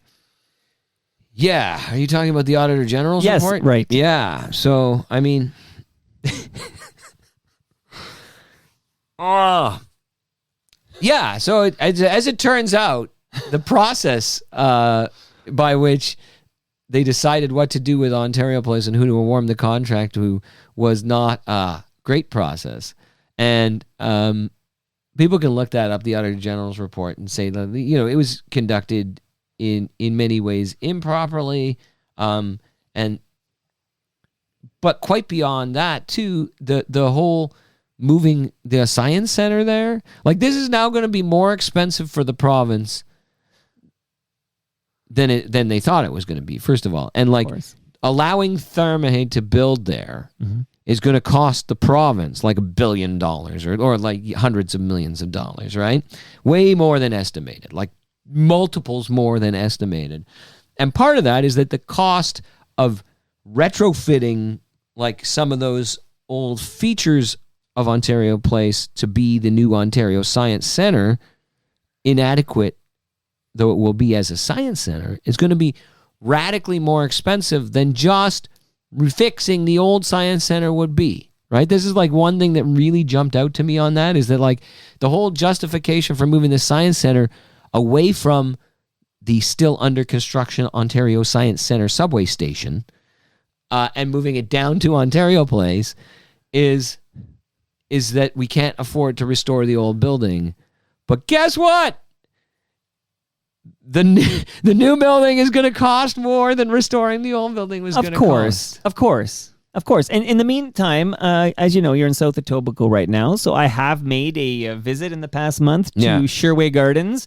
Kids ate free at Italy. This is not an endorsement because I only ate Palma pasta. Yeah. So we had to go enjoy this kids eating free at Italy.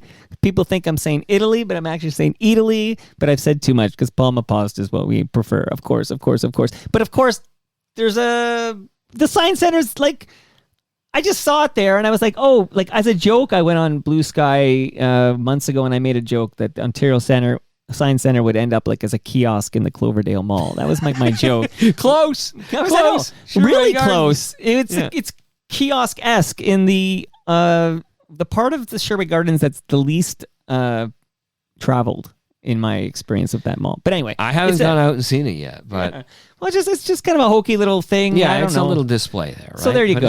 It's not like the actual Science Center is like on the move here on display. It's like they could have done these mall kiosk displays at any time that they wanted to, right? Like it's like Oh, and J-Ho says, with the rain and snow that's fallen on it, he just wants to point out that the roof has not collapsed. But okay, it may have needed repairs, but there were a number of people raised their hands in places that said, we will repair this we will pay for the reparations and fix this. It was clear that the government wanted an excuse, if you will, to shut down the Ontario Science Centre and move it to Ontario Place, possibly allegedly because they need to help justify the costs at Ontario Place. I think a big part of wanting to move the Science Centre down there is part of the Ontario Place revitalization. Right. It's not as much about whether the old Science Center is like neither here nor there. But yeah, it is a big ship. Like when you have an old building, it needs to be repaired. You need constant work. There's like a life cycle cost. Sure. But it's so seldom is it going to be cheaper to erect an entirely new building or even more expensive, retrofit like another equally old building to a new purpose. When the George Bell Arena had roof issues, no one discussed we're going to build a new arena in the neighborhood. And demolish this thing. The roof is in trouble here. They fixed it. Yeah. They didn't fix it yet, but they are going to fix it. I don't know, because now I'm a Mimico Arena man, but it will be fixed. Mark my words here. Okay, so we have, again, we could spend a lot of... I mean, it's back open now and it's certified safe, but there's still a big new roof installation coming soon. Well, I know it's open because my buddy Murray was playing there the other day, so shout out to Murray, my plumber. But okay, so we have the Ontario Place, which the Science Center, we got now Bill 212. I feel I need to move off this, but on my way out, I'll just let you know, because I started this sentence about 45 minutes ago. I have fresh craft beer for you, Ed Keenan, from Great Lakes Brewery. Great Lakes Brewery. I just want to say shout out to Great Lakes Brewery, the first sponsor this podcast ever had. All they do is renew. They host us a couple of times a year. We don't only have an event now at the brewery, which is in South Etobicoke, and it's tough for me to say brewery, but we also have an event at the GLB Brew Pub, which is at Jarvis and Queens Quay, which, by the way, reminds me, because I was going to ask you for a Toronto Star update. I'll do it right now. But okay, so Measuring Tape also from Ridley Funeral Home, Pillars of the Community. Life's Undertaken is their podcast. Can I get a quick update here before this time gets away from us? How are things at the Toronto Star? But in particular, I'm wondering about podcasting at the Toronto Star. Do you have anything you can announce or tease? I have no update at this time. So is there nothing you can even tease? I anticipate... Well, here, I will tease more of my your next voice. minute to Toronto Mic'd in 3 months, I expect we'll be able to talk about news then. Or you heard it here first, things everybody. that have evolved since then. So things are moving. Nothing you can say They're publicly. moving, but not at a stage yet where not where at I can TMDS really, pace, where we bring it decide out. But at 11 o'clock we have an idea and we launch it at 2. This Matters was on a long hiatus. That is a podcast that I used to be one of the hosts of. It sort of went on a long hiatus while we made some different plans. And now I have periodically brought it out of hiatus for some special episodes since that, one or two over the last month or so. And, you know, I may do that again over the next few weeks, but then I expect that in the near-ish future, a more permanent plan for a podcast that I'll be involved in will be announced, but I don't have any specifics to talk about yet. Whoa. Honestly, because But in 3 things months, are you still in the work Right. and still up in the air a bit, and it's like it's all moving in the right place, but there's a few different ways we might go, and it's just now in the new year to make the decision and just start planning it. Well, you know me, I got to ask these questions. Yeah. Because No, I appreciate since it. your last visit, and I won't name names here, but somebody that's involved, heavily involved with Toronto Star podcasting, like sent me a nice note, like an email, and we went back and forth. And he's like, "Hey, would you meet me for like a drink or whatever?" And then it was in my calendar to be at the GLB Brew Pub for a beer with this individual, and it was very interesting. I guess we're gonna pick each other's brain on some things or whatever, and I'm all set for it. And this individual needed to cancel, but it never got back in my calendar. So this was something that almost happened. So I have nothing to report either, except that maybe in 2025 this person will reach out back again out and we'll meet for that beer at GLB Brew Pub. and see if anything comes of that. And Or then if I'll have anything something to shared maybe we'll all yeah. talk about this in 3 months here. Okay. So that'll be very interesting. Andrew Ward, who's on the live stream, he wanted the Macho Man impression, That's which right. you gave him. Oh yeah. He has another update on Big Daddy Siki here. I want to Okay, pull great. this up. He says that it was Atlantic Grand Prix Wrestling that Sweet Was Daddy the was promotion on. that he So was for with, guys yeah. like you and I, we're like, what the hell's that? Like, I actually don't know what that is, except it sounds impressive. So Atlantic Grand Prix Wrestling was where you'd find Sweet Daddy. All right. And he shouts out, back to the Toronto Star, of course, because I got Ed Keenan here in the basement. Norm DaCosta would write pieces about this for the Toronto Star. Excellent. Norm DaCosta. So there you go. Recycle my electronics. Ed, you know this, but if you have old cables, old devices, old electronics, TVs, printers, whatever the heck is going on there, you don't throw that in the garbage because the chemicals end up in our landfill. You go to recyclemyelectronics.ca. Put in your postal code and find out where you can drop it off to be properly recycled. You got it, Ed? I got it. Another note from Andrew Ward, but this was sent a while ago, and then things have rapidly changed since he sent this in here. Just At during time, the he course of this podcast? No, it's, well, in the course of the past quarter, because it's Oh, every okay, quarter you drop okay. by. He goes, he actually requested the Macho Man impression months ago, but then he says, how in the name of F, he said the F word, Ed. I won't repeat it now. Who knows who's listening at home? How in the name of F, and again, he wrote this months ago, does Metrolink's chair, Phil Verster, still have a job? So that's what he wrote. And on that front, there is news from the last quarter regarding Metrolink's CEO. Yeah. Well, he does still have a job. It's just somewhere else. He resigned from Metrolinx to go take another job. So he's leaving on his own terms, but He was not fired. certainly didn't get the projects built. Like Metrolinx runs the Go system, but it was created basically to build these large-scale transit projects in the Greater Toronto area, and it has been a comprehensive failure at that. I'm trying to remember as I speak here. It built the UP Express. Bing! Success. I'm trying to remember if there's another one they've opened. I can't think of one off the top of my head. I mean, they have done a few new GO stations. They've been slowly electrifying some of the lines to increase service. But you look at the large-scale LRT projects that were begun 12, 15 years ago. You've got the Eglinton Crosstown. Still waiting to find out if and when it's ever going to open. Anything new since the last Sometime time? this year, we expect the TTC has it budgeted to open in June because but they clarified that they don't have inside information. They just need to have money in their budget to start operating it once it opens. So they picked June as a likely potential possible date. Finch West, now in the same limbo. In Mississauga, the Huron-Ontario LRT, also in the same limbo, right? It's just like, my understanding of this is that, like, and this is like not Doug Ford is the bad guy. This is like Dalton McGuinty's Liberals created Metrolinx and first oversaw the start of all of this. But the Infrastructure Ontario model behind it, which the Auditor General, in addition to Ontario Place, had a lot to say about Infrastructure Ontario and how their procurement has been going and how disastrously these projects, construction projects, often work out in terms of their timing or their budget or both.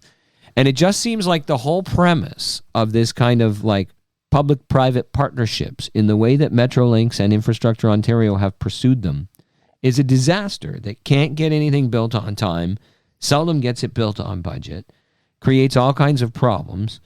And so there were problems with the older model where the government ran its own construction projects, like the TTC oversaw its own construction. Right. There were problems with that, and things would go over budget and over time, but not to this scale.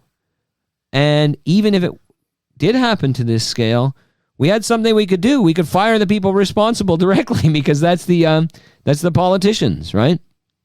Now we don't have that. And so anyhow, Phil Verster has moved on, and we'll have some other new Metrolinx CEO. Michael Lindsay. Well, Michael Lindsay is at least the interim head now, at least. He's supposed to be pushing the crosstown overhead. He has been the president of Infrastructure Ontario for the last few years.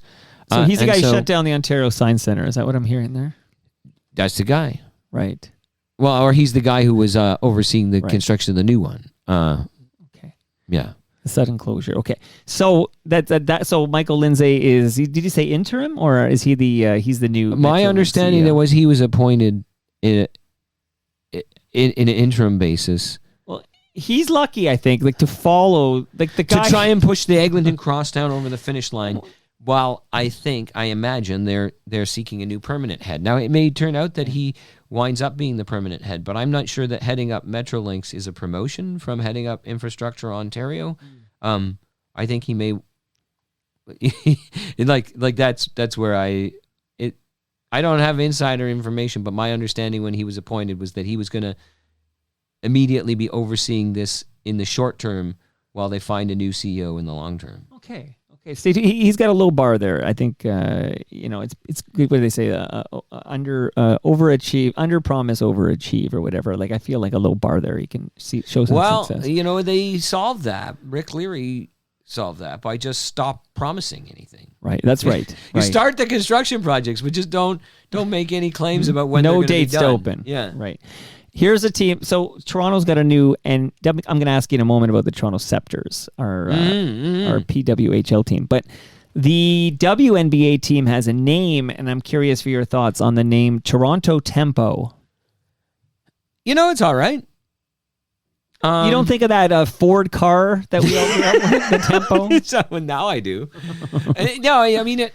Not to be confused with the Topaz, as I recall, these Ford cars of the 80s. Topaz, I was just considering that as a name for a Toronto basketball team too. So they should rename the hockey team. I think Toronto Tempo will be okay. I mean, I think my personal weird, it's like a personal preference, but I like things that are like I'm less of a fan of abstract concepts as a name for your team. So like the Utah Jazz or the Magic, the Ottawa Charge or the Orlando Magic or the Toronto Tempo. Right. I like the Leafs is a weird one because a Leaf is a strange thing to name your team after, but still like the Leafs or the Canadiens or the Yankees or the Red Sox. The Jets. Like these are a thing. Right.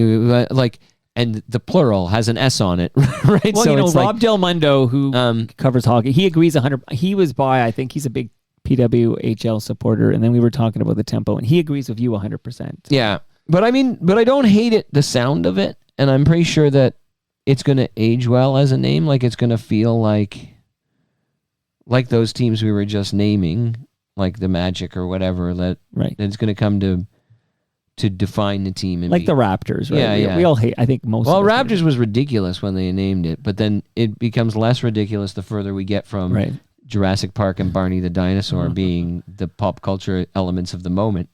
No, absolutely. I was at a Raptor game recently, and they broke the quarters into decades. So like the first quarter was the 90s, right? So you had a lot of like Damon Stoudemire and stuff they were celebrating, and then they did the 2000s, and then they did the 2010s, and then, which is of course that's the decade we actually won the championship, and then the fourth quarter was the 2020s, and I thought that was kind of interesting how they broke that down. Now, okay, so the Toronto Tempo, how are the Toronto Scepters doing? Well, they're having a rough go of it to start the season here. They only have 2 wins in their first 7 games. But it's an interesting. I mean, so Natalie Spooner has been out injured all season. I understand she skated with the team for the first time, within the past week, and that she feels like her recovery's on track. But there's been no time or date given for when she's coming back. She had like ACL surgery after having her knee injured in the playoffs last year, and that is after like one of the most dominant seasons any Toronto athlete has ever had in any pro sport, right? Like, not just leading the league in goals and dragging her team to first place, but like she scored more goals. Like her the margin by which she led the scoring race proportionally was as high as Austin Matthews scoring 70 goals in the NHL. Like, she scored like more than double as many goals as anybody else in the league, right? It's like she was just a dominant player. This is like when Babe Ruth was hitting like 27 homers and the rest of the league was hitting like 21 homers. Like, there's or like the size of the gap. And so Toronto really misses her. And in particular because like we haven't had a lot of other shooters on the team, the Toronto Scepters. And so, the game against Ottawa the other day was a good example where they outshot their opponents 36-13 and lost 3-1, right? And so they need some finishers. Like, I just started to notice, and maybe this is too granular for like this kind of podcast, but they're dominating like possession, and they're getting a lot of shots, but a lot of their shots are like wristers from the point. You know, you ever watch the Toronto Maple Leafs power play, and you're like, how after a minute and a half of passing it back and forth and up and around, do we wind up with Morgan Rielly as the shooter, and why is he taking a wobbly little wrist shot? Why? And I feel like a lot of Toronto Scepters plays wind up with that same wobbly little wrist shot. Often they're making one too many passes. I counted in one game the other day like probably 5 times that they whiffed on one-timers, like just bobbled the puck. So, but they're still playing well, and they did make a big trade just within the past week. Jocelyn Larocque, who was the first player Toronto ever drafted, is the oldest player in the league, was a number 1 defender for the Leafs. She went to Ottawa alongside Victoria Park, who was more of a fourth line forward for us. And in return, we're getting 2 players, a defender and a forward, who are sort of younger. The defender, forgive me, I just it's okay. encountered her the other day. I'm trying to remember her name. Okay. Yeah, I'm trying to remember her name because it's just slipping out of me. But she's subbed right in at the first line. She's more of an offensive defenseman, and she, alongside Renata Fast, is probably our first pair right now, and she looks really solid. And Skamura, who is the forward, hasn't scored a lot with Ottawa this year, but is like maybe more of a scoring threat than Victoria Bach is. Maybe has some finishes. I have names for you, by the way. Both of them on Team USA. Yeah, go ahead. Okay, so the defender is Savannah Harmon. Harmon, right, yes. And the power forward is Haley Skamura. Yeah, right. So that's what I think. I think they're just shifting some things up. a different style of defender here who can maybe quarterback a power play, and we've got somebody who can be a forward on the top two lines and maybe has some potential finish. And, but I think the coach, Troy Ryan, too, just has to make things work, like come up with a system. Like Jamie Watts, who has been a pleasure to watch on this team. She led Ottawa in scoring last year before signing with the Scepters in the offseason. You almost said the Leafs. She scored a couple goals this year. Yeah. But she was like a dominant scorer with Ottawa last year, and she's such a dynamic player to watch. She almost she has some of that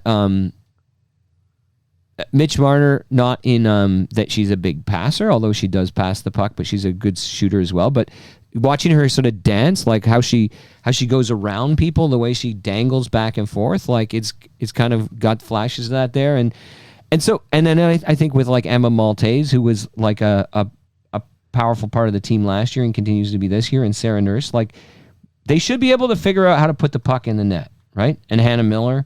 Yeah. And so I just hope they start to be able to do that soon, because they're still a fun team to watch. But last year they got off to a rough start, and then they won 11 in a row and placed first overall, right? So healthy Spooner, though. So, yeah. So we'll see. We'll get another big, thorough update from Ed Keenan in 3 months' time, because I learn all my Scepters news from you. Okay, home stretch here. Are you okay? We got like 10, 15. Yeah. Okay, you're rocking and I'm rolling. in good Because shape. I am assigning you homework, which is that you're going to listen to the Amber Morley episode of Toronto Mike. I just think it'd be... Oh, boy, okay. So she was only here, it was like December 2024. And we talked for like an hour, and you should listen. So did you talk about that bike lanes? Yeah, we Did talked she about... say she's going to barricade? She's going to solve it? We're gonna chain ourselves to something. We're gonna find something to chain ourselves to. But I want you to listen to that and then let me know your thoughts. And speaking of that episode, in that episode, I once again told Amber Morley how desperately I'd like to be able to bike to the island, the Toronto Island. Like, this is a thing. So, and I think it was since your last appearance. So you want a bridge or a tunnel? I want a bridge or a tunnel. Like, at a bridge. And I think you wrote a piece about that Toronto ferry crash that injured 20 people, and that it could have been much, much worse. And we need to shore up that ferry service anyways, but we need to add a bridge. What say you, Ed Keenan? Yeah, I mean, I agree. Like, I think we should have some kind of fixed length there where pedestrians and cyclists can easily get over there. It's ridiculous that our ferries, first of all, are so old and have such little capacity, and it's ridiculous that it's taking years and years to replace them. But in addition to that, I just think it's ridiculous that we just don't have some way to walk or bike or get emergency vehicles over there that doesn't involve these 100-year-old ferries, right?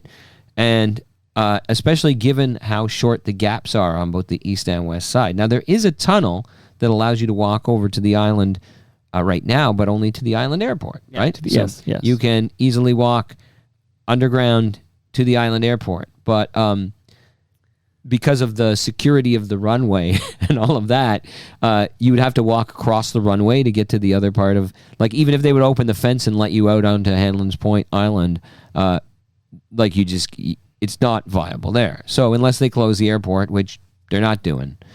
But it does seem like on the east end, there should be an easy enough way to build a bridge or a tunnel. However, every time I suggest it or anybody else suggests it, I hear from lots of people who say it's going to be much more logistically difficult than you think, because the bridge either would have to be like raised and lowered every 10 minutes or whatever. 10 minutes. Okay. Or else it would have to be like astoundingly high. And now I've seen proposals for a floating bridge. I've seen other things, but I just think like it makes so much sense to me that it would just and we should just make it happen. Like, or at least what the city's doing now, I understand at least, and maybe Amber Morley talked about this, is like at least getting a report on it as an option. She mentioned that. Right? Yeah. Because it's fine for people to say, oh, this is not feasible, but I'd like some like expert opinion on how unfeasible it is. Like, what would it cost? What would be involved? Because then we're looking at a thing where we say, okay, it's not going to be easy, but it would cost X amount, and this is what it would look like. Now we're making a decision on whether it's worth it or not, right? That's a debate we can actually have. Right. Versus oh, too hard. Like, in what way? Right? And like, what exactly are? So I'm glad we're getting that report. In principle, it seems to me like we're long overdue to have that. And in general, whether it's a fixed link, a bridge, a tunnel, or something else, the islands should be far more accessible to people. And like anybody, if you go to New York City as a tourist, people will tell you what you should do instead of taking the ferry to the Statue of Liberty, to Liberty Island, where you pay a lot to go on the ferry, and it's like a tourist trappy thing. And then your view from the base of the Statue of Liberty is like, you're not really seeing much of the statue.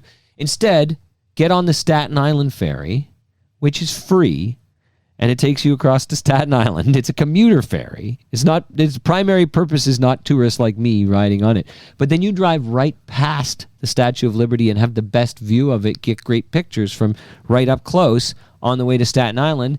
Then you can have a Shake Shack burger and get back on the next ferry back to Manhattan. You have got these great views of Manhattan, of Battery Park, like Lower Manhattan from the water, and so it's actually great. But if you've ever taken that, you realize this is a different class of vessel than what we call a ferry in Toronto. Like, this is like a giant boat that fits thousands of people on it. They walk on one side, they walk on off the other side. Like, it's the size of like an apartment building, right? And it comes like every 10 minutes or something, and then you just walk on and you go over and walk off, and then when we're replacing our ferries to because they're way over capacity and people have to line up for hours and hours, why don't we get something big like that?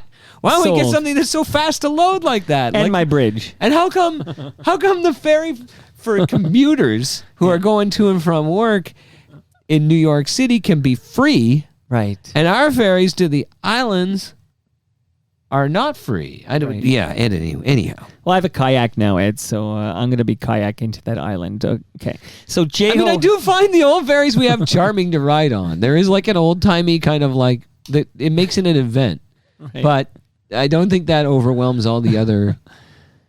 Well, here's a fun fact. You might know this, of course, because you're a learned individual, Mr. Keenan. But J-Ho says the islands used to be a fixed link.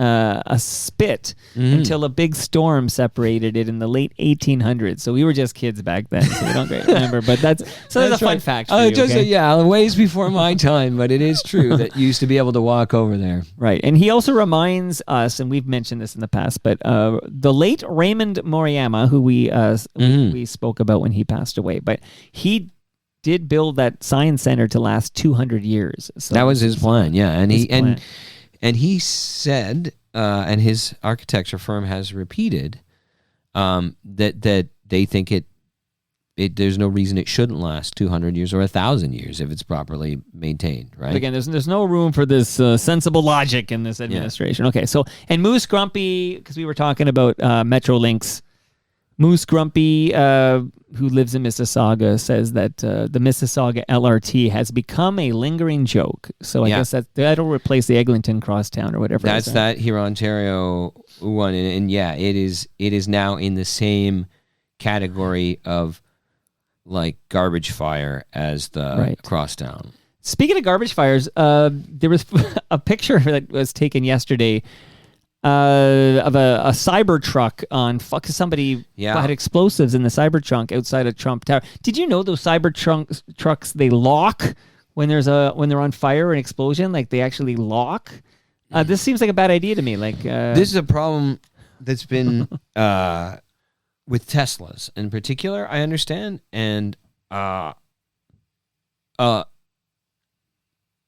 there's like software that operates like the door computer. locks, Yeah. Right. And so when they lose power or the software malfunctions, you can no longer unlock the doors. And from what I've heard, and I am not an expert in this, but I was reading about it in the case of another fire where bystanders were trying to rescue somebody who was trapped in their burning vehicle here in Toronto. Right. There is like a manual override, but it's not easy. It's not like a handle in the door like you and I might have in our car where you just pull the handle. Like inside the trunk. If you're locked in the trunk, you can... Yeah. But in this case, you have to sort of like remove a panel and like reach in and pull a lever. It's not intuitive. It's like the sleek design of this means that that's hidden away, and you would have to know in advance, and you'd have to have the wherewithal in an emergency to remember it and find it. So it does seem like this is a significant shortcoming. Apparently, it's supposed to unlock in those cases. I think, because I'm not looking this up. I'm not reading from notes. Right. I wasn't prepared to talk about this, but my understanding from what I've read and what I've just described to the best of my memory was that in the best situation, in an emergency, it should unlock, but But this terrorist activity, this but gentleman, if it loses, So this terrorist, So yesterday at the Trump Tower in Vegas, outside the Trump Tower, which is, a lot of people spoke. This is really on the nose for the first day of January 2025 to have the Cybertruck on fire outside of the Trump. Kind of too on the nose, right? The writers need to be more creative with this one, but.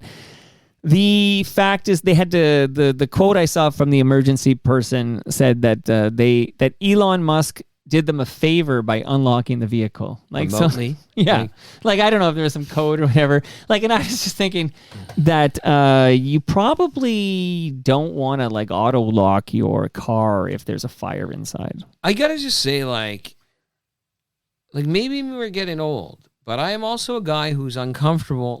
I'm uncomfortable with the fact that the computer will lock me in my car, right? And that there's no easy physical way for me to override that. Right.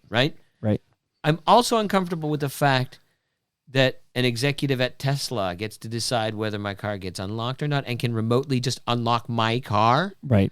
Has direct control, can reach into my vehicle and override the decisions I'm making. It's smart anything, That's right? even creepier, though, than the system just being able to do it. I find there are shortcomings to Apple is updating the software and now my phone is down and all of that. But it's there's this automatic process.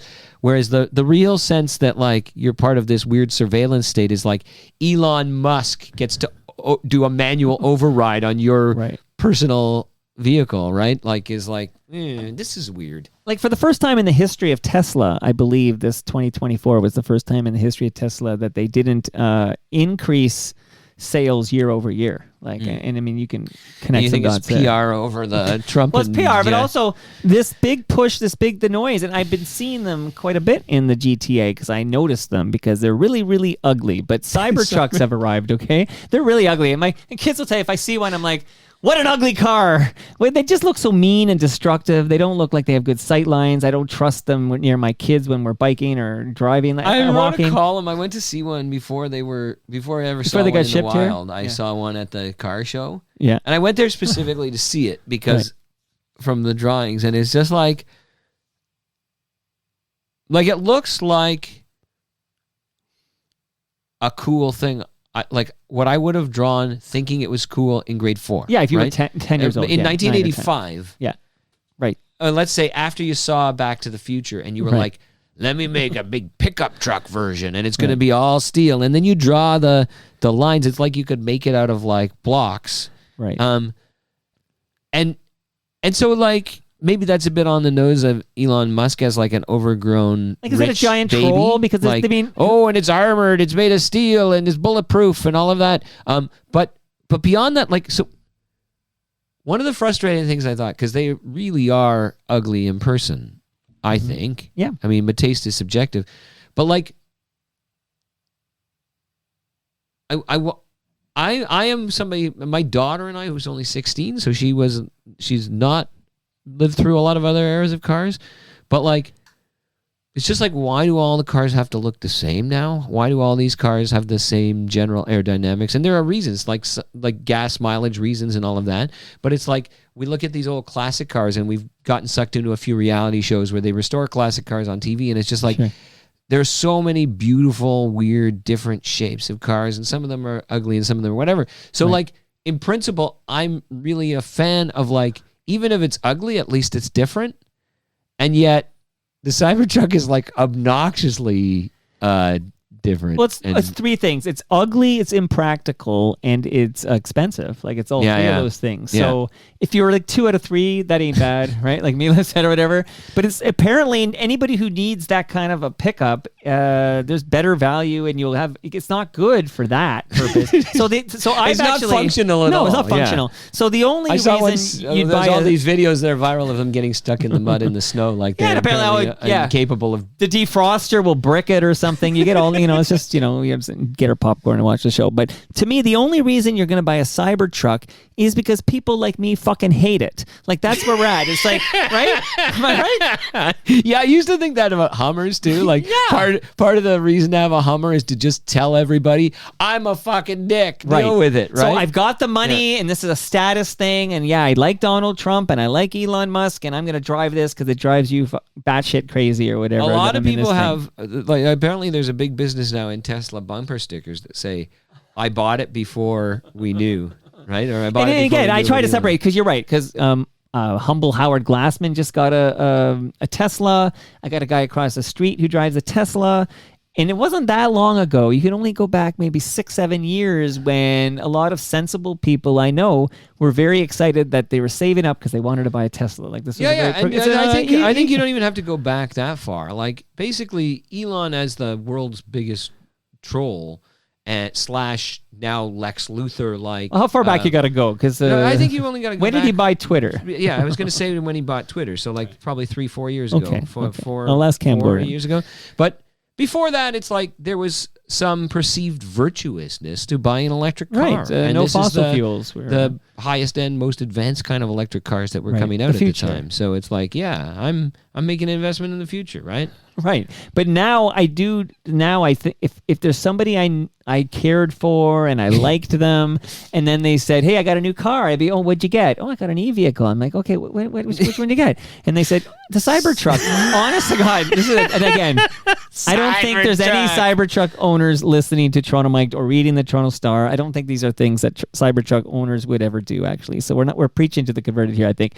But I would basically, like, their stock would absolutely plummet. Like, I would be like, oh, you're a Cybertruck owner. And that would be kind of like finding out that they were like anti-vax and pro-Trump, and they wanted to be the 51st, they wanted us to become the 51st state. It's all of those things bundled up in this ugly, ugly car. So it's a car that makes a statement. It makes a statement. There you go. It's worth the $75K. Statement Although I vehicle. did read today, because they're very, Tesla's tricky with telling you sales per model. Like, they group a lot of models together. And so I was reading this publication that kind of tracks it closely, and they were trying to find out how many Cybertrucks were delivered in the fourth quarter of 2024. And they've narrowed it down, they think, between 9,000 and 12,000, they think, okay? And the crux of this article, which I only read this morning, was what a low number that is compared to expectations, okay? Because I guess Elon was touting 500,000 at some point or whatever. And now, so 9 to 12 of these things were delivered in the fourth quarter of 2024. But I'm reading this article, and all I'm sitting there thinking is, I can't believe 9 to 12,000 people forked over, whatever it is, $75K or whatever, to own one of these. Now, where do you put it? Where do you park it? Oh my goodness. Okay, we can't keep going on. Well, it's shiny. It's shiny as hell. Don't use the defroster though, because that will brick it. So I was gonna It's like if, but it matches the ROM. The crystal. Right? Yeah. they're kind of like similar design sensibility. They're both chromy, I guess, shiny things. Okay, so like I said, we're gonna do 90 to 120 minutes. I see we're at 120 minutes, but I wanted to ask you on the way out, and then you have like a period where you can share anything that was on your mind on your drive here, and maybe we covered everything. But I'm just wondering, as we enter 2025, how's Olivia Chow doing? I think she's doing okay. I spoke with her before personally, Christmas break, and she seemed to be doing all right. But no, I mean, I think we're going back into budget season, and I think we're going to find out now. I think there are a lot of people who are progressives in this city who, in theory, are Olivia Chow supporters, who may have voted for her or either enthusiastically or reluctantly because they thought maybe Josh Matlow or some other progressive candidate was their people. But, like, who are disappointed that she's not picking big fights with Doug Ford, right? That she's not more visibly standing up for them on the things that they think she should be there standing up for them on. And her answer on that would be, and I think like explicitly, but I also think the more I've come to understand her philosophy of how political movements should work and how change works and all of that, is that she's got a few things that are really important to her that she thinks she can move the needle on less controversially, right? As long as she doesn't become too controversial. And so those are things like the school nutrition programs and affordable housing rent supplements and like getting new homeless shelters opened and a bunch of other things that, like last year's monumental tax increase, which is really the biggest political battle she took on, and it turned out to be easy win. Can like fund, and that those will be lasting things. And then she's trying to keep peace with the premier and upper levels of government and get them to fund more of the things like transit expansion and more affordable housing projects and all of that. And so she's trying to get more with honey than she would get with vinegar, right? And so the thing about a strategy like that is we have to start seeing it pay off, right? Like we have to start seeing more of that results. And then I think the other thing is that she's coming into her second budget now. And last year she did the thing that for generations no Toronto politician they would say it was impossible. You just can't do it. You can't raise taxes 10%, 9%, right? Like it does, and she did. And now I think a year later, maybe there are a lot of us who were trying to evaluate, did city services improve enough? Are the potholes filled? Are we catching back up? And maybe it's too soon to tell that after less than a year of paying that higher rate of taxes. But again, it's going to be interesting to see if she's looking at another 10% increase this year, or if it's back to closer to the rate of inflation. So, I mean, I think she's been doing okay. I think she's been disappointing some people because she hasn't done big flashy things of her own yet. She's done a lot of smaller things that are meaningful to her. And she hasn't, fought the big fights that she won. But now the next big thing is going to be this budget. And we'll wait and see how that goes too. So, well, I can't wait for your next visit, Ed. These are always educational, informative, entertaining. You're the real deal, man. I hope so. I'm like a wind-up doll, though, right? You just pull the string, and I'll just keep talking about whatever it is until you distract me with something else. You know me. I make sure I get my stuff that I want to talk about, but then, we have a little room to dance a little bit. On the note of the Cybertruck, though, and I agree 100% with this comment from YYZ Gord, because it's all I think about when I see the Cybertruck. He says that the Cybertruck reminds him of the Homer, and you might remember when Homer's brother ran the car manufacturer in Detroit or whatever, and then let Homer design a car for the everyman, and whatever Homer wanted for that car went, and they ended up with a car that was ugly.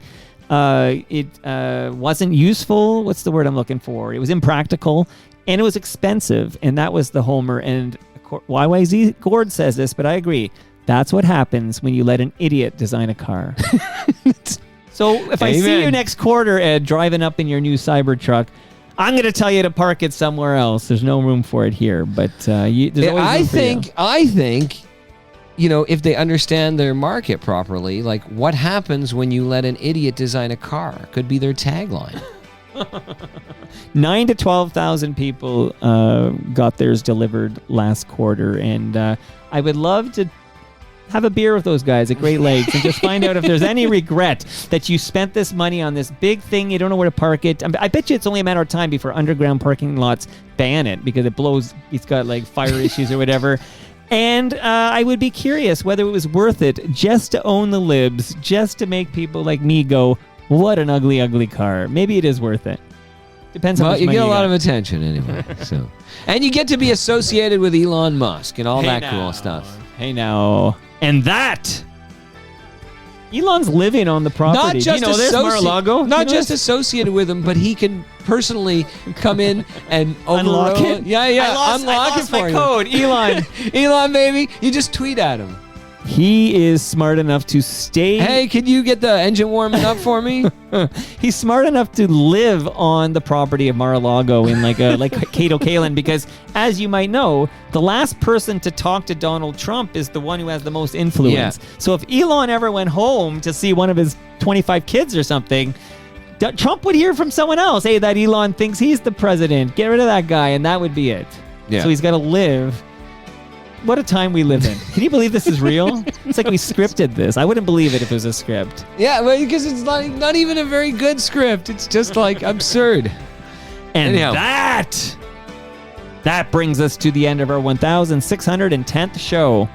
Go to torontomike.com for all your Toronto Mike needs. Go to torontostar.com and subscribe. Do it. Good people like Ed Keenan and David Ryder and all these wonderful people are there. Much love to all who made this possible. That's Great Lakes Brewery, Palma Pasta, RecycleMyElectronics.ca, and Ridley Funeral Home. See you all tomorrow when Cam Gordon and Tyler Campbell, the VP of Sales, drops by for the quarterly FOTM cast. We'll discuss everything from the last quarter in the TMU. See you all then.